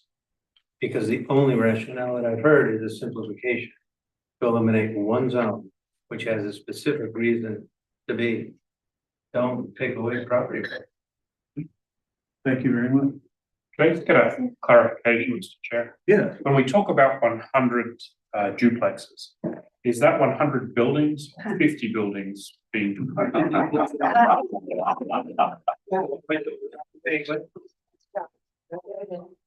Question, Jeff? Everything. I'm leaning towards that's the number of buildings that have more than one dwelling unit within them. Thank you. Okay, planning commission members. Can I ask one quick follow-up on this? Sure. What are your intent to do about the parking? I think that's a very good point. When you increase the density, what's the city plan for parking? The city plan, Well, it's just the like for planning street for that. parking? What's your plan? For street parking? Yeah. Street parking, people can't live in the town without cars. I mean, it's Yeah. a silly question to ask about parking. No, in one of our previous articles, we specified how many parking spaces are required on a property for each type of unit. How does that affect duplex use? I think we came down to say that it has to be one parking space per unit on the property, on your property. Yeah. Carter. The comment to everybody here, I think when you were doing the surveys in the winter, not enough people were showing up. I've been an advocate of each district sort of trying to speak for themselves a little bit as to what right to do at John's point. People know people in these districts, encourage them to come here and like express their concern. Because I think that you guys have made an effort, but I got a lot of feedback. And the rest of us know people in these districts, and we nudge them into here so that they can say, I do or don't want duplexes in my area. Yeah, I mean, we'll get to that when we get to uses and dimensions next week, the next meeting. But let's bring this to a conclusion. We gotta put a stake in the ground. So I'm going to revisit everybody's preference. Tony, where do you come out now on keeping or dissolving our two zoning districts? I've heard some, great more feedback from people. I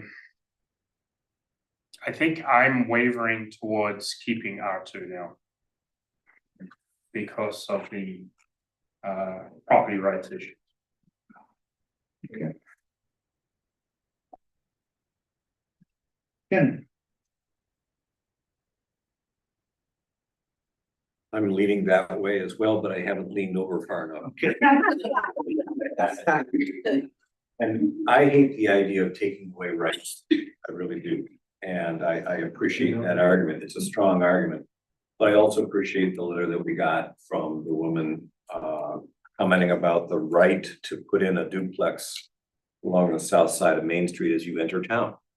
And again, I fall back on my concern earlier that if I have by right to build a duplex, it might not fit the character of the town, however anyone defines that. Okay, well, so, we did have some excellent wording. Okay. That we're gonna revisit next meeting. Okay. That, so here's another assumption. I'd like to propose we assume we're gonna have wording that requires a duplex to meet, certain standards in terms of the fitting in the box, the height, the width, the setbacks, the look, the everything. Okay, fair point, okay.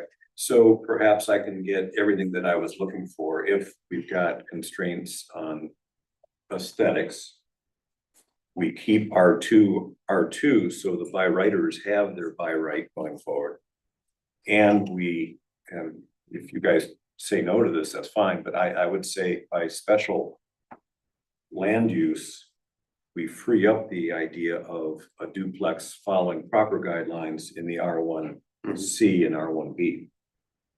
As a nod to future development, I hear the argument about parking and all that, and I agree, but I also hear the argument about affordable housing and other housing options. And these are all about trying to weigh the concepts. And so with proper guidelines, having the R1C, R1B ability, not by right, but by special land use gives me what I'm looking for. So I'm now falling on the side of keep R2. Keep R2, okay. Vanessa, where do you come out at this point? I stay the same. You stay the same, which was combined. Yes. Excellent. Chip, have you? Yes, given the assumption that we're gonna have a pretty strict architectural. Need to hear. Yeah, given the assumption that we're gonna have pretty strict architectural standards on duplexes, on everything, then I think we should maintain a person's property rights. So keep it R2. Okay. I'm dead set against it. I'm joking. I think we should keep on. All right. Hanukkah, I haven't asked you and I'm sorry. Do you have any thoughts on that? Okay. Just listening. All right.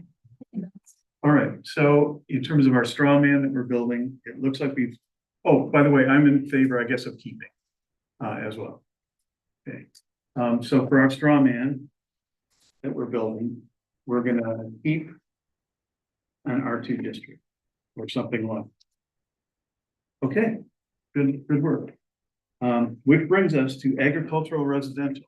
Did we decide about combining R1B, R1C? No, we didn't, Jeff. The big one. Yeah, let's do it. I'm for combining R1B, R1C. I'm for combining R1B, R1C. They're very similar. And depending on what we ultimately come up with, if the dimensions are going to be for that, I think it should be the same. I agree 100%.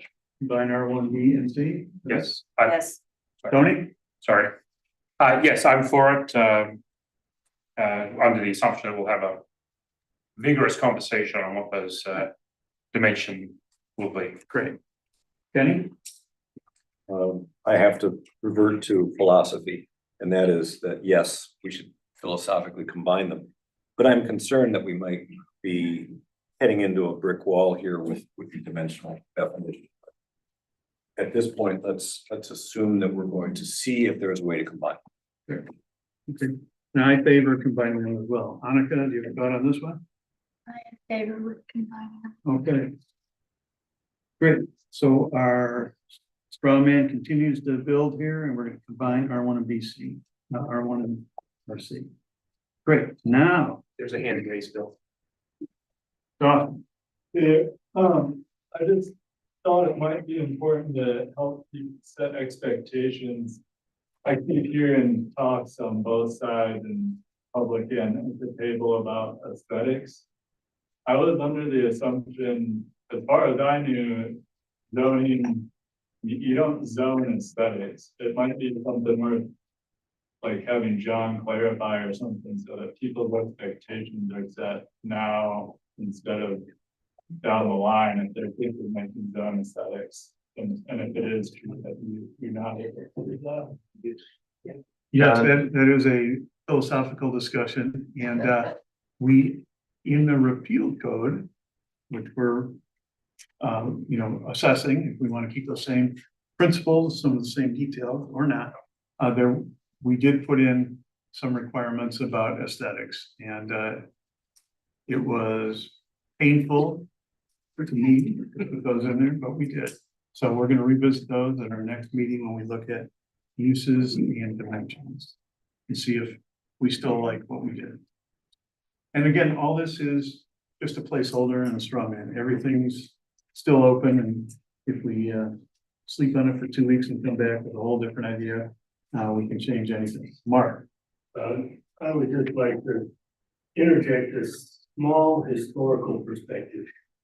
And that is that about 35 years, the planning commission in Harbor Spring, Michigan, started to delve into the issue of zoning and regulating aesthetics. And it took a few meetings, but they finally decided to drop it like a hot potato. Just for your information. John has his hand. John Akuangeli. Mr. Chairman, I'm probably about 5 minutes too late. I've had my hand up, but it was in regards to the R2. As the guy that has to write the code, and there was discussion about keeping the R2, but then having a set of standards that people would be able to have to comply with in the R2 to build a duplex as permitted by right.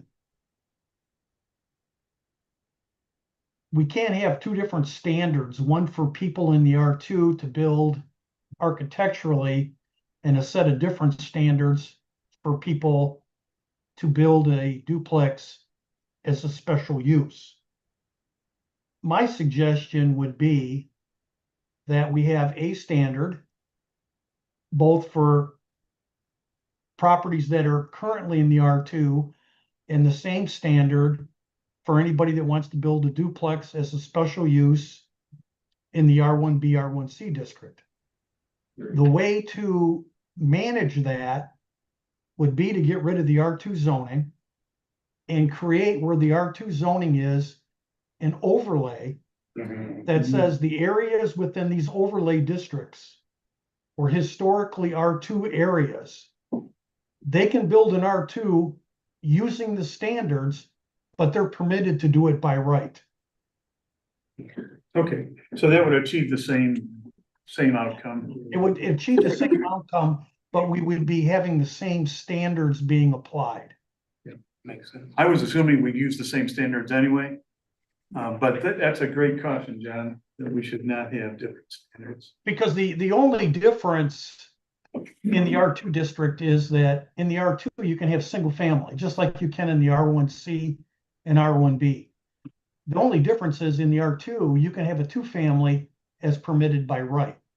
But if you want to be able to control what the outcome of the building is based on standards, we can have the same standards apply to both special use and permitted. The only exception is certain areas in town that historically were duplex zoning. They would be in an overlay, and those folks are allowed to do it by right. So it doesn't take any of the property rights away. Right. So I have a question on Yeah, that. go ahead, Chip. I totally agree, we should have the same standards for the entire town. But, you know, you're suggesting that we get rid of R2 and have an overlay. That's certainly not in the name of simplification. We're getting rid of a district and having an overlay. Oh, Just- but just for that in zoning, it is a simplification. Because the underlying zoning districts are all the same. The overlay basically just says that people that were within the overlay area have certain other property rights or protections. So that's what an overlay is for. It's either for property rights or for protections or for design requirements. So, what I advise the planning commission is you're a community that's 1.3 square miles. I guess if you want to have 10, 15, 20 zoning districts, you can. But the number of zoning districts that you currently have in Harbor Springs are almost the same as a community of 20,000 people. And you're really not seeing any difference in the level of development in the various zoning districts that you have. So sometimes the simplification and then using an overlay to basically either protect or to provide property rights is a much easier way to go than having multiple zoning districts and then trying to write the code with the specific requirements. So that's all I'm advising you, is to think about that. Got it. So what I'm gonna take away is then that we have consensus to keep an area where duplexes are allowed by right. And what the methodology is, whether it's a separate zoning district or it's an overlay, we can decide. Yeah. And we would have the same standards for them. Okay, good. All right, let's talk about the exciting one and our last one in building our straw man, and that's agricultural residential. And let me tell you about that. So, Jeff, can you highlight where our AR district is today? That's the light green. We have 2 areas in the city of Harbor Springs that are currently agricultural residential. Sorry, 2.5. We've got the large block up here on West Lake that goes almost from West Lake almost down to West Bluff. And then we have portions of Arbor and Ottawa Street that are kind of thrown in here that are agricultural residential. Some of those properties previously were converted from AR to R1B. And then we have the flower shop on the corner of Lake and Point. Okay. So that's a smattering. And so let me give you the stats. Get a feel for it.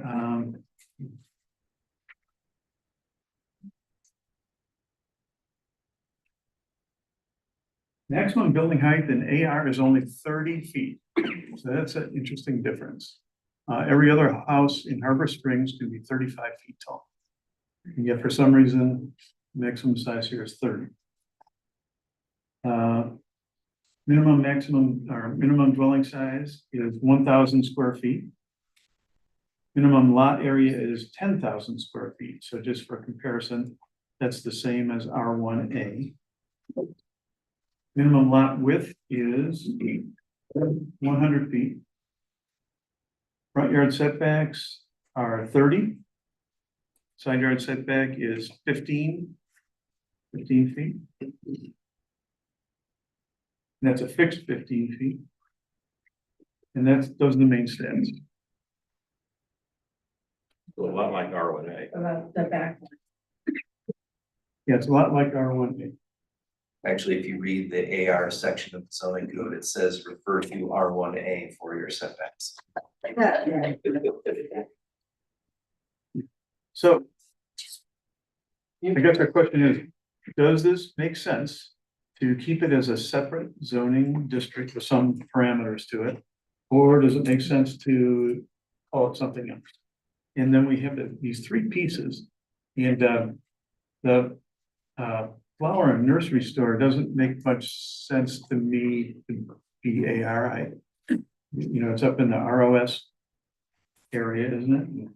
Well, I think another thing to keep in mind is, not just the dimensional requirements, but also the uses that are permitted. And what we tried to do the first time around was look at those properties that were in AR and lump them in with the rest of the zoning district, R1, whatever we're gonna call it, but we did have an overlay to talk about some of the different permitted uses that were allowed there. And I've pulled up on the screen here for people here, what some of those other uses beyond single family residence were from, AR to the R1. Can you give us a sampling of that? Yeah, I mean, it's pulled up right now, basically, Too small. AR, do I need to make this larger? Just read them up. Yeah. Yeah, So- net it out for us.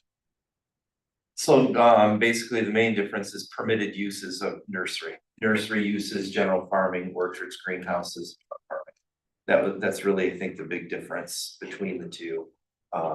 There does not allow for any type of, like livestock or poultry. That's not included here, just, kind of advanced farming stuff. Or we had talked about in the new code, potentially including some of these as permitted uses. Same. So the question on the table is, does it make sense to keep a separate AR district? Well, I guess John is gonna have to explain to me or someone why having an overlay is simpler than just having a separate district. I don't understand that. We, in the overlay discussion in number 4, it talks about specific capabilities in the agriculture overlay, bees, chickens, that kind of thing. Why is it simpler to have an overlay rather than a separate district? I'm asking. You're thinking the alternative to a separate district would be to fold it into something else and have an overlay? Well, yeah, I mean, or just keep it as a district and not have an overlay. Yeah. So that's the question. Maybe we should talk about, does it make sense to have separate characteristics? Different uses and different dimensions. Those are the key things that we can talk about the way to get there. So what do we know about this district? Does it make sense to have separate uses than anywhere else in the city? Well, I think before we get to that, I think we've got 3 quite very distinctly AR districts already. Distinctly different AR districts. And certainly the one on Arbor Street is almost exclusively residential. The flower shop on the corner of Lake and Hoyt certainly doesn't comply with the 30-foot building, I would imagine. That's quite a tall building. So it seems like we've really got 3 AR districts today. So we almost need to talk about each one separate. All right. Let's do that. So before we do that, Bill, Yep. are you sure about the maximum building height? I'm looking at the zoning code right here, and it says maximum building height shall be 35 feet. But let's go to headquarters and get a ruling on that. Yep. Would be F. 5504.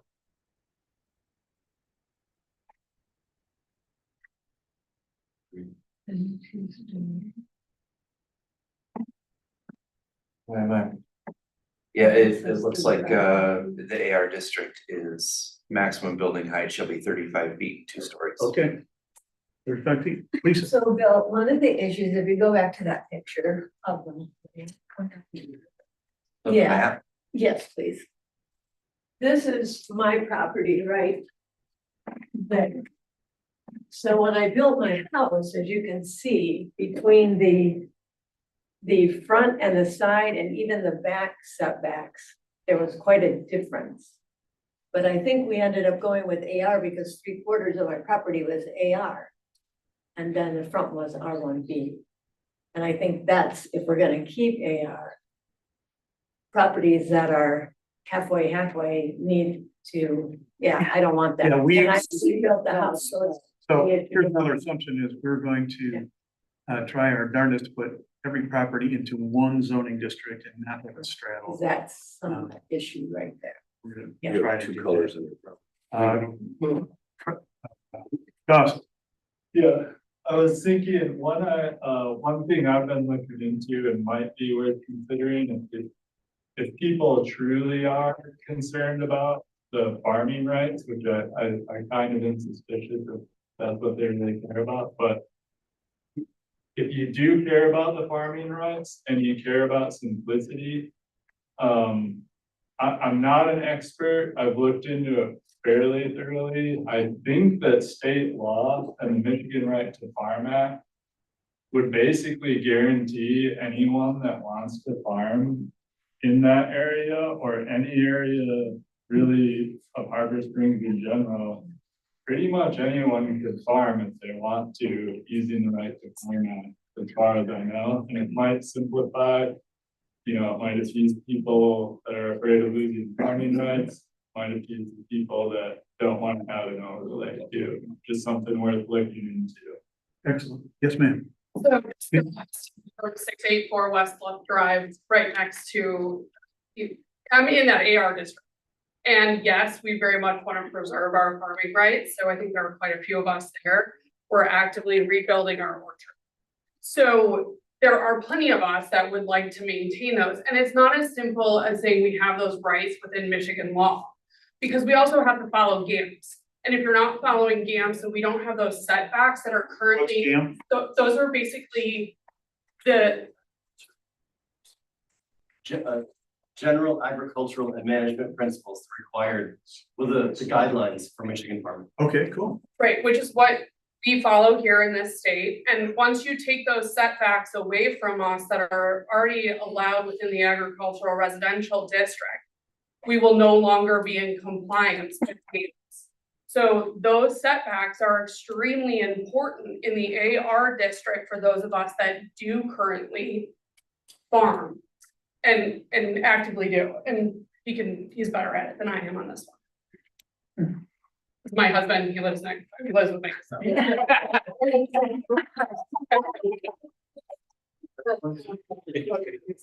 So that's what we need to know.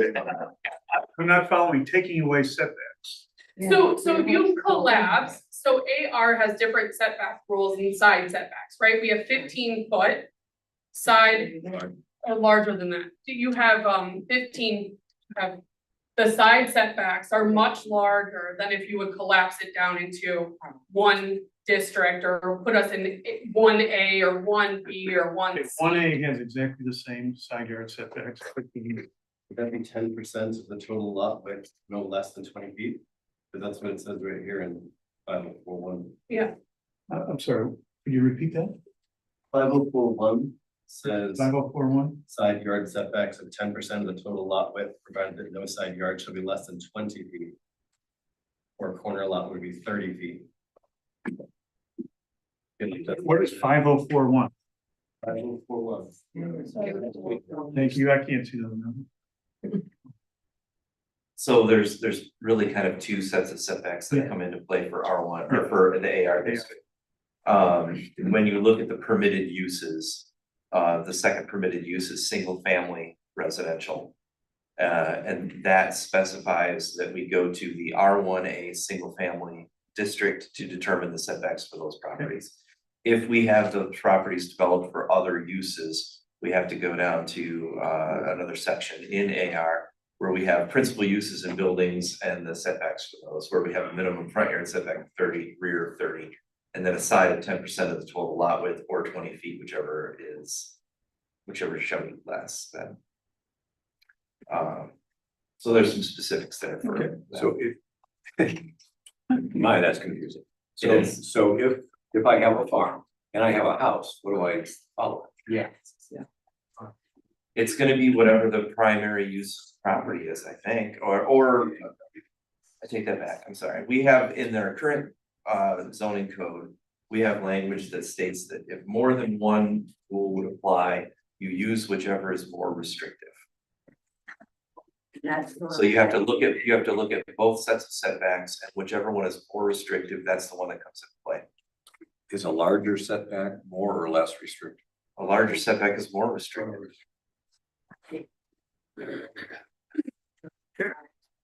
So, with the right to farm act, setbacks are necessary to be, separate from your neighbors. For smell, for nuisance, for storage, things like that. And so these GAMPs are something that you have to follow. And so with the agricultural district, being protected, people like this could apply, or not apply, but join up with the right to farm and do the things that they want to. And so if that's the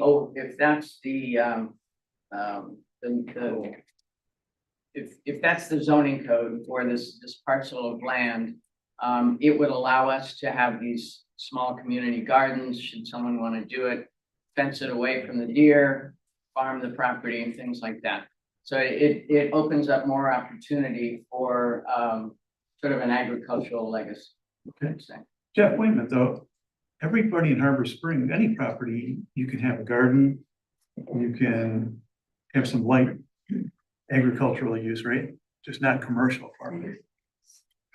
Yeah, this like it talks about in the first section here, really, you're talking about where there's more commercial activity regarding the farming operation happening on site, such as like commercial grade trucks coming in to collect the, you know, whatever you're selling. Okay. But just to clarify, everybody in Harbor Springs can have a garden, you can grow things, you don't need any permission, and you don't need any overlay, yeah. So this is where we run into the Michigan Right to Farm Act and the body of case law that is involved there. Commercial farming in Michigan is 1 egg per year. That's sort of the principle, they call it. Any activity makes you a commercial farm. Okay. And not as a restriction, but as a permission. Okay. If that makes sense. So if you sell a bunch of flowers out of your backyard, you are now under the Michigan rules for a commercial farm. And so what we were talking about is the difference, sorry, Scott Heston, 64 West Bluff Drive. We're talking about the difference between the Michigan Right to Farm Act, GAMS, and the zoning code restrictions. And if you look at, say, the Michigan, the MSU Extension Services body on agricultural and zoning, they have a huge section on case law for all through Michigan, whether it's local, even up to the Supreme Court. They have all of those court cases that have happened that relate to agriculture. And one of the things that's missing, and this is sort of, I'm jumping ahead about the idea that I was not in favor of the overlay. Reason why we don't see the overlays happening in so many districts is because that case law doesn't, and nowhere in that case law is the overlay district relevant. And so it becomes challenging to use the existing case law to decide on future cases if you don't have a, if you have an overlay district. That makes sense? They're saying the overlay is not recognized. The overlay is not recognized. It's generally not considered a standard use of overlay districts. Even though that method is used in thousands of zoning codes and cities. Oh, it's fine for certain things, absolutely. Okay. But if you take one zone, no zone borders in there, and you put a zoning overlay to change the rules for that zone, the general consensus is that should be a different zone. What would the point of an overlay be other than to do that though? Well, you use it for business districts, you use it to protect blocks, you use it for many other things, and specifically areas where you cross multiple zones. You have an overlay to say, it doesn't matter what zoning district you're in, you can't make a gravel pit. You know, those are things you can or can't do. Okay. Based on what, regardless of what's up. Okay, Carter. A couple things to build on this, and Scott correctly, clarify, I think GAMS and such is derivative of USDA, and if you're a commercial practicer, USDA has things to make sure that the food is safe. Good. And so all those rules sort of flow down and make it drop into some of this stuff and control some of that. I thought the GAMS was derivative of that, but so that's maybe supremacy applies, but there's that side. His point on overlays is to maybe put a little bit more precision on this. As he said, overlays have typically been used across boundary areas to say like, hey, no lights near the airport or something of that where it goes cross zoning. Michigan State has a group that works on this and commented early on in the process. There's not a lot of case law in the intricacies of these sorts of things that says that in which overlays have been intricately involved. So if we use overlays, we just might be creating a little bit of confusion because we just don't know what the case law is. Okay. But the overlays are fine, like if you got 3 or 4 districts and you got to put one little thing like don't build next to the river, that's pretty consistent. Okay, all right, thanks for that clarification. John Angeli, you want to weigh in quickly on overlays? I know you say they're fine. I'm not sure that's the key point in our discussion at this point, but you want to get a lick in? Yeah, Mr. Chairman, yeah, they're fine. And I kind of disagree with some of the comments that have been made. But I really would, as part of the decision making, I think you need to really go back and take a look at the existing land use that was actually identified in your 2022 master plan, which identified most of the property in the AR district as medium density residential. And the future land use map in the adopted 2022 master plan called for this area to be residential. Now, when we went through the zoning process 18 months ago, a couple of the property owners that had property there said that they weren't currently using the property as agricultural, but they didn't want to give up the right if they wanted to do some form of agricultural. And then that was the reason why we enacted the agricultural overlay, was to give them the right to do limited amount of agricultural based on the input that they gave us in terms of what they wanted to do with their properties. So I think you need to really take a look at what's really going on with the AR district in terms of how the property is being assessed, how it's currently being used, and really what the future potential is as part of this whole discussion. Do we want to keep an AR district in an urban community? Right. Yes.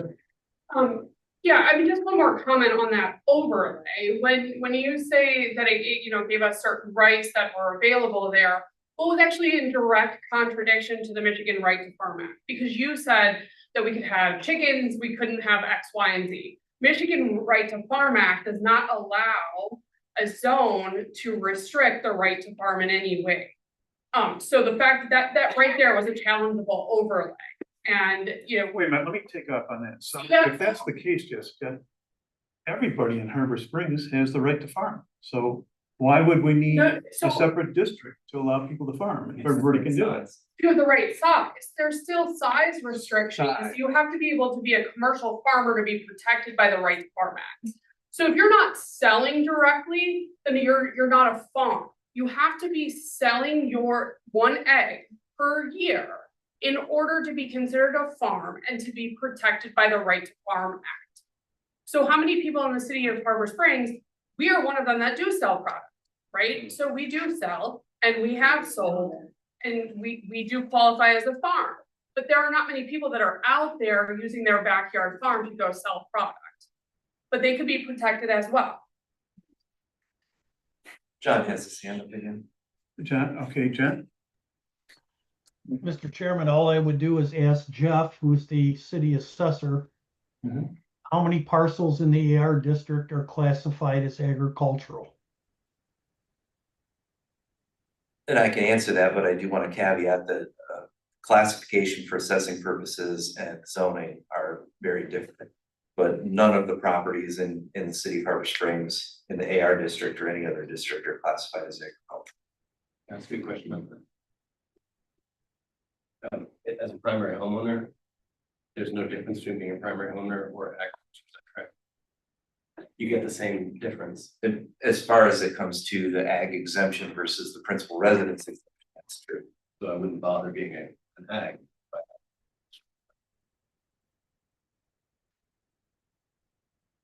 Okay, John, no properties in Harbor Springs are assessed as agricultural. And just to clarify, but that's for tax assessment purposes. And so those that are homeowners and have a PRE are not going to have necessarily an agricultural exemption because it's this exact same one. So what, right, how would we know? Personally, ours at 684 West Bluff has a PRE, we're homeowners, we get that exemption. There's no need for us to apply for the agricultural, but we could qualify for that as well. We just don't. Okay. Because we have the homeowners. All right, so overlays aside and all that, planning commission members, do you have a sense on whether or not this warrants being a separate district? Kenny, you might as well get to it.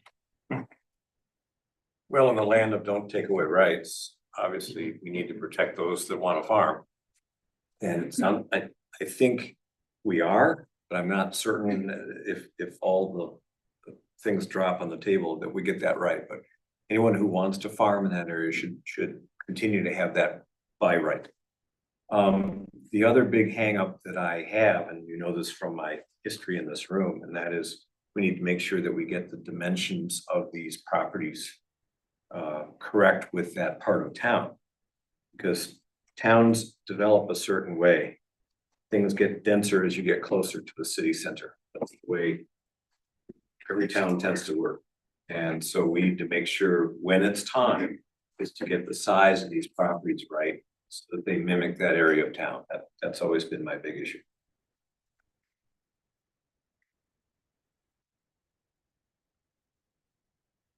Any next thoughts from this end of the table? I still don't have a clear understanding of why an overlay is beneficial to the district.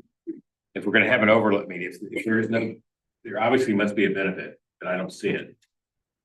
If there is no benefit, why not just keep the district as it is? So I guess that is the question on the table. Okay, then Does this area and these uses warrant being its own zoning district? If the answer is, if we have to have an overlay to solve the problem, then why not just leave it as a district? I don't Not have an think overlay.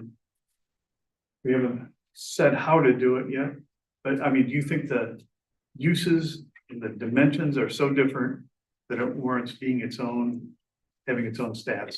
Yes.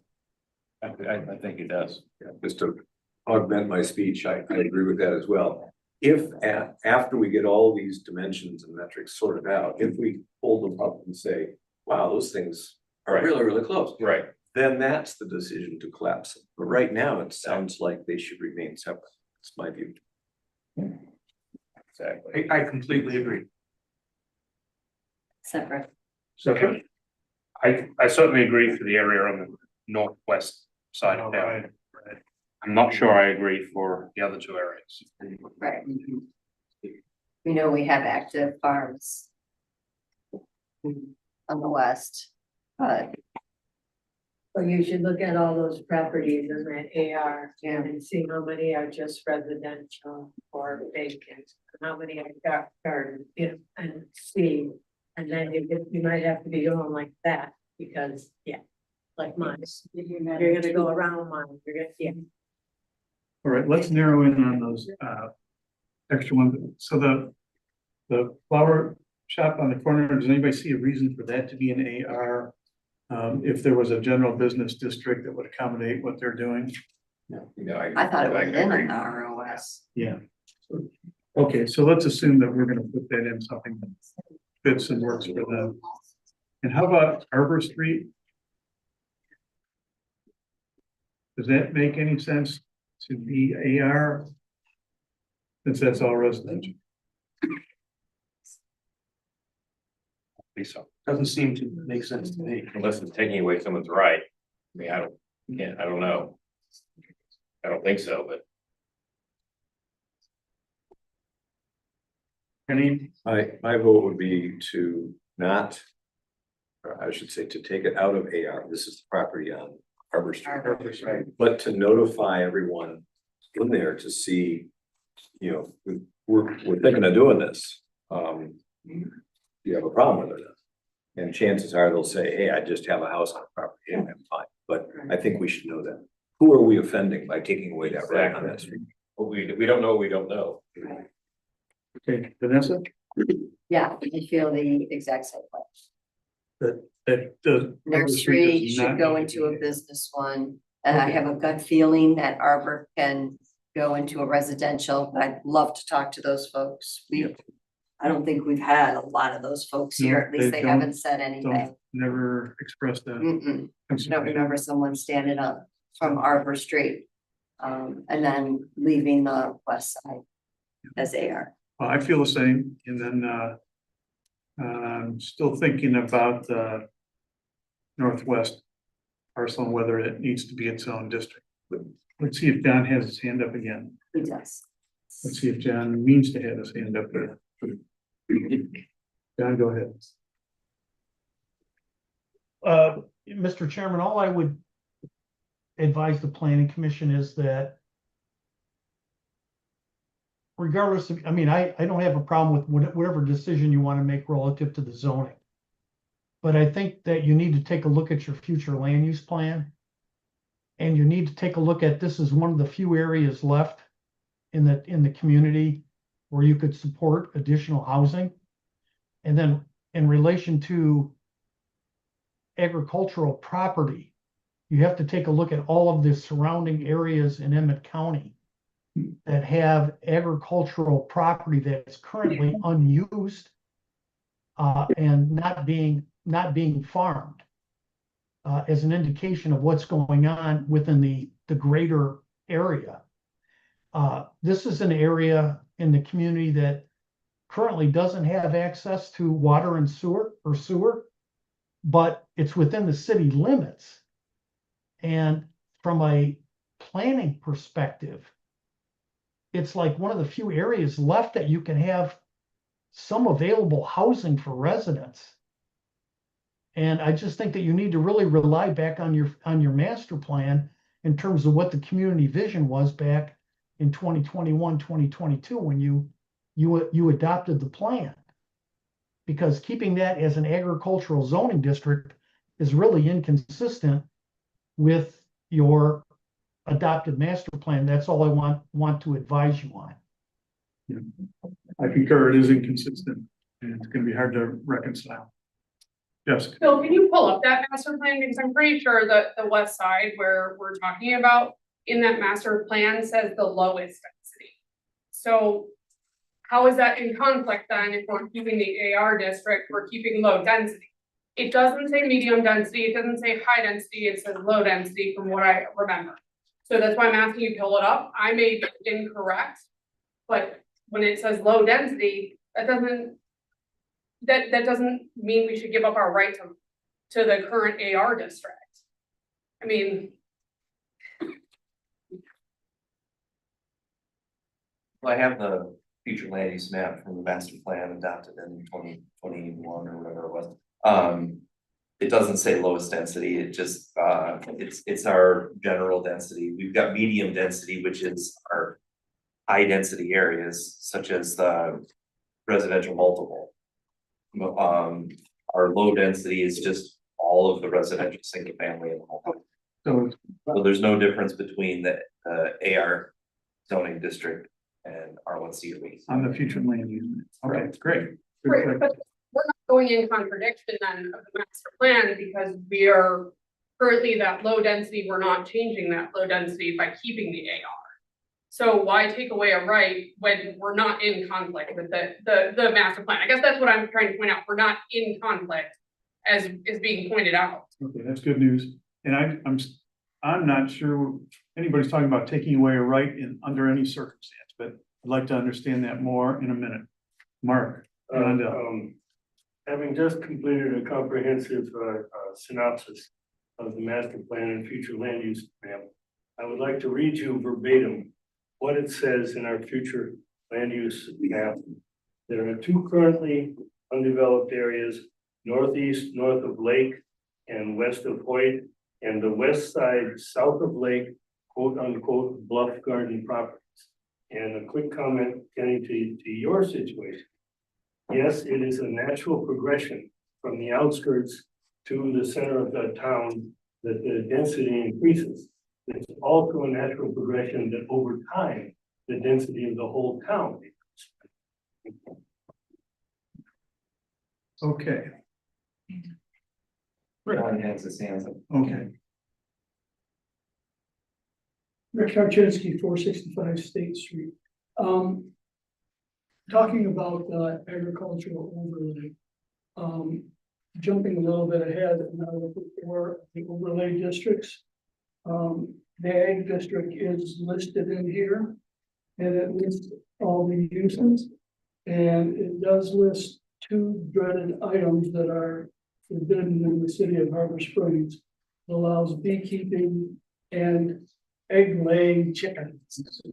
So it does add a lot to that territory if you put an overlay on it, rather than just leaving it. Okay. John Michaelangeli, did you want to say something? No, okay. All right. So it sounds, here's what I'm taking away. There sounds like 2 or 3 different aspects that would lead us to protecting the right to farm. One is the actual Michigan legislation. 2 is, sounds like everybody can farm anyway in the city of Harbor Springs. And 3 is either the overlay or keeping it as a separate district. So feels like we can solve that problem one way or another. What I think the bugaboo comes down to is the dimensions. So these are very big lots. And if we wanted to reduce the size of the lots in this area, we could, or we could leave them the same. But they're the same as R1C right now, right? R1A. R1A, thank you.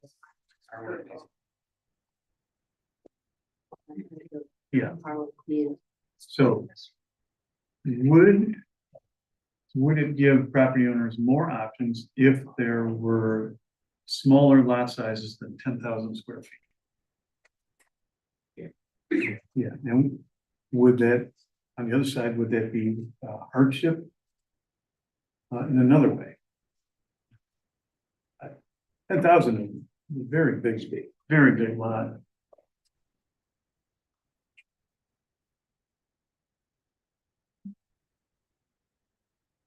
I mean, if we thought we wanted to have more moderate lot sizes in there, you know, it could be, conceptually, it could be combined with the general residential district. If we want to have significantly larger lots in there, then it couldn't be combined. So what's the best use for the city, for the overall city of that area? Is it for homes? Or is it to prevent many homes from being built? Why can't we reduce the lot size? Okay. As part of the zoning code, keep its own district, allow uses like farming, bees, chickens, whatever, that the overlay talks about. And not have an overlay, but just make those specific uses okay in that one area, that one district. Why can't we do that? We could do that. It would allow for smaller lot sizes, more flexibility for current homeowners, and still allow people to have their farming rights and that they want. Okay. I actually really like that. You like that? Yeah, I mean, I think the lot size is the issue, right? That's what impacts the GAMS. That's what we're trying to get across here. Lot size is extremely important, and I'm glad, let's keep a district and talk about lot sizes in the future. I know everyone's time, is valuable here, and it's already 8 o'clock. But I think that has to be in your consideration. Lot size is very important for us, those of us that are already actively utilizing the land for farming and making sure that we're still in compliance with those GAMS.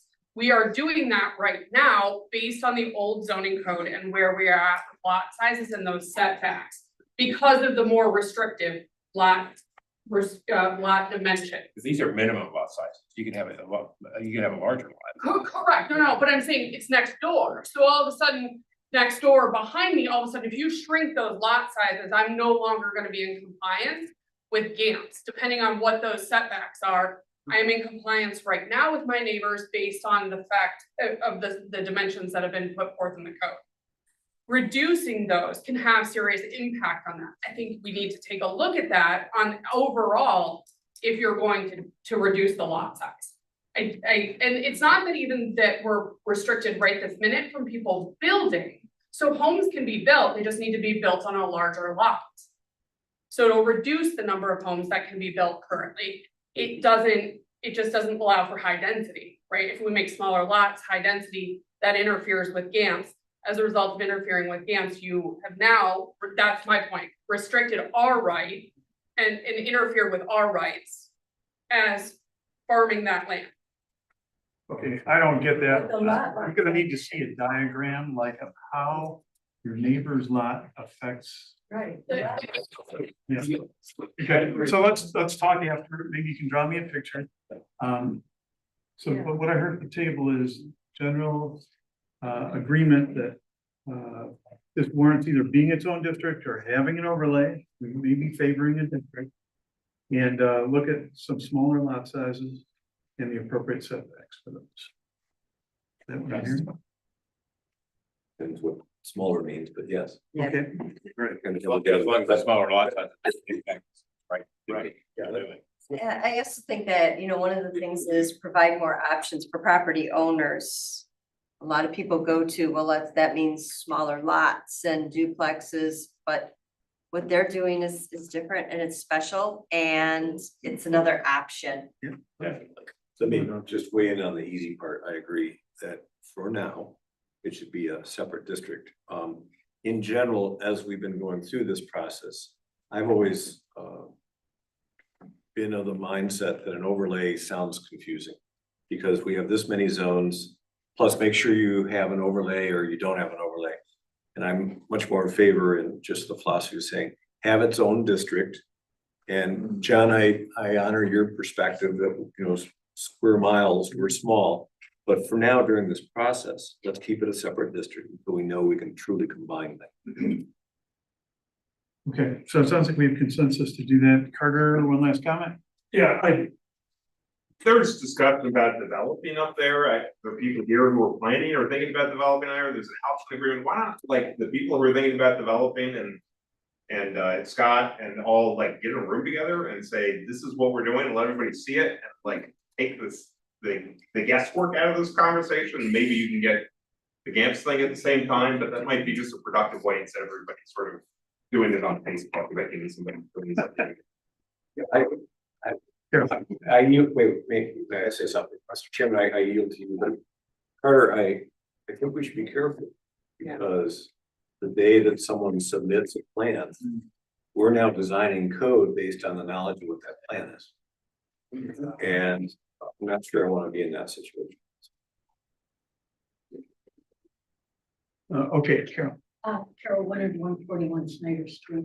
I just have a question on the AR in Ottawa.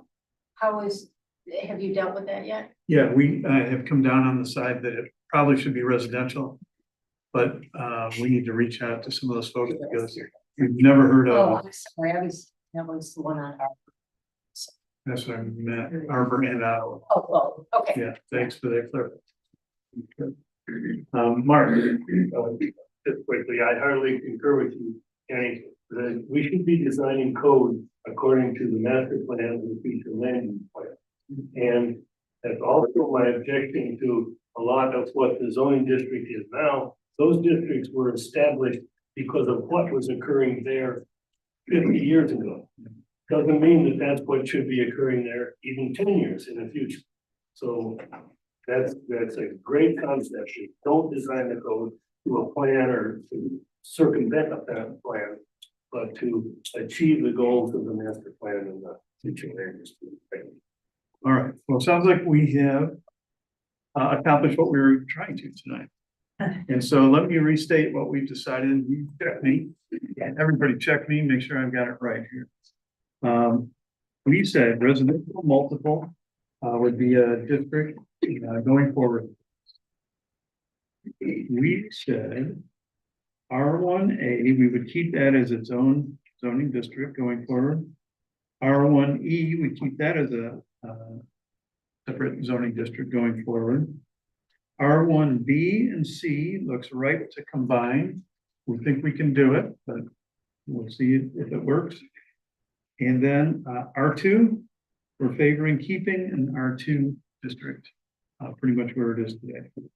And AR, we're thinking about keeping a separate district on the northwest side, but not the other sides. I think I got it.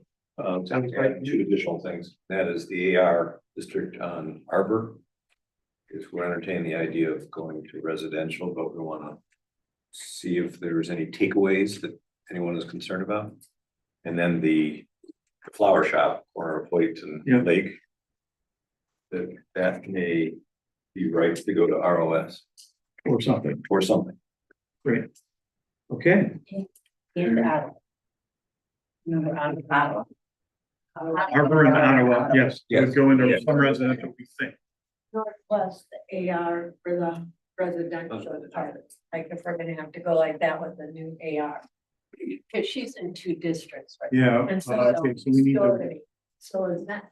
we're gonna try to reconcile one property with two zoning districts. Yeah. Unless there's something we don't foresee right now. Yeah. Okay. Karen, And I'm just wondering, after driving the Ottawa and the Arbor area an awful lot, it sits next to the Windermere Pines and the mobile home park. And across the street is, those are condos over there. And so it would be interesting to ask the owners of in the ag district on AR, if they would be interested in that becoming a multiple family area. It sort of fits, it sort of suits. There's an awful lot of empty land. There are really deep lots there. They're really long, and the whole backyards have just turned into, they're just sort of field areas. So that just might be a potential. The town I'm from wouldn't have been able to be a town without rental apartments and affordable housing. And so I was always sort of surprised that the repeal zoning never really added multiple housing. And so it might be a question for them because it would be added value perhaps. Thank you. we are really short on RM. We're really short in our town. We need more rentals. We need more, I mean, the whole idea was to have some different housing options. Yeah, so if anybody has any ideas on that. Now's your time. Now is not quite the time. Okay. All right. Great work, planning commission. I think we achieved our objectives for tonight. We have a straw man, we have some assumptions, and our next meeting, we will get down to details and see if all these assumptions work, if they need to be adjusted. The next meeting is. Mr. Chair? Yes. I just had one question. At our last meeting, we talked about TR districts. I have had a conversation with a resident who is the neighbor to the TR district on State Street. We did talk about that single parcel on State Street that last meeting. I got some feedback from that person who's an acquaintance, a friend of a friend, and they are opposed to that TR district going to industrial or commercial, sorry, actually property, we had talked about that as an option. They feel quite strongly, and the owner of the commercial property on the corner also feels that parcel should stay residential. Or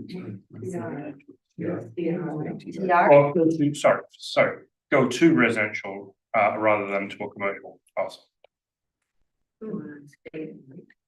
This is next to Harbor Car Care? Correct, yes. Okay, which is a house. It's a house today, yes. We had talked about it going to some kind of commercial parcel. And the feeling of both parties on either side is that it should go to a residential. That one property. Correct, yes. Which is a house. Yes. Next to Harbor Car Care. Jeff, what do we know about that? I think we need to take another look at that because I think the planning commission has previously already taken action. They may already have some permissions to go commercial. It's owned by the adjacent commercial property. And I think they already have permission to do commercial activity there. But we should probably look at past planning commission action on that property and see. Thank you. Good. All right, anything else tonight? Okay, next meeting is 2 weeks from tonight, and the date on that must be the 19th. June 19th. June 19th. We do have a special land use request. So we have regular business.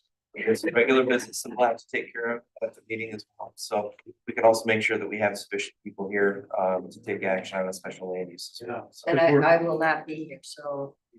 And we're down Michael Berman. No, you're gonna be out. So on special everybody land else use, better be here. what's that? That means everybody better be here. Or I'm gonna come and pick you up. I'll be here. All right, yeah. Good, Good. next meeting. Yes, we're gonna get into uses and dimensions. Overlay. Overlay. All right, thanks everybody.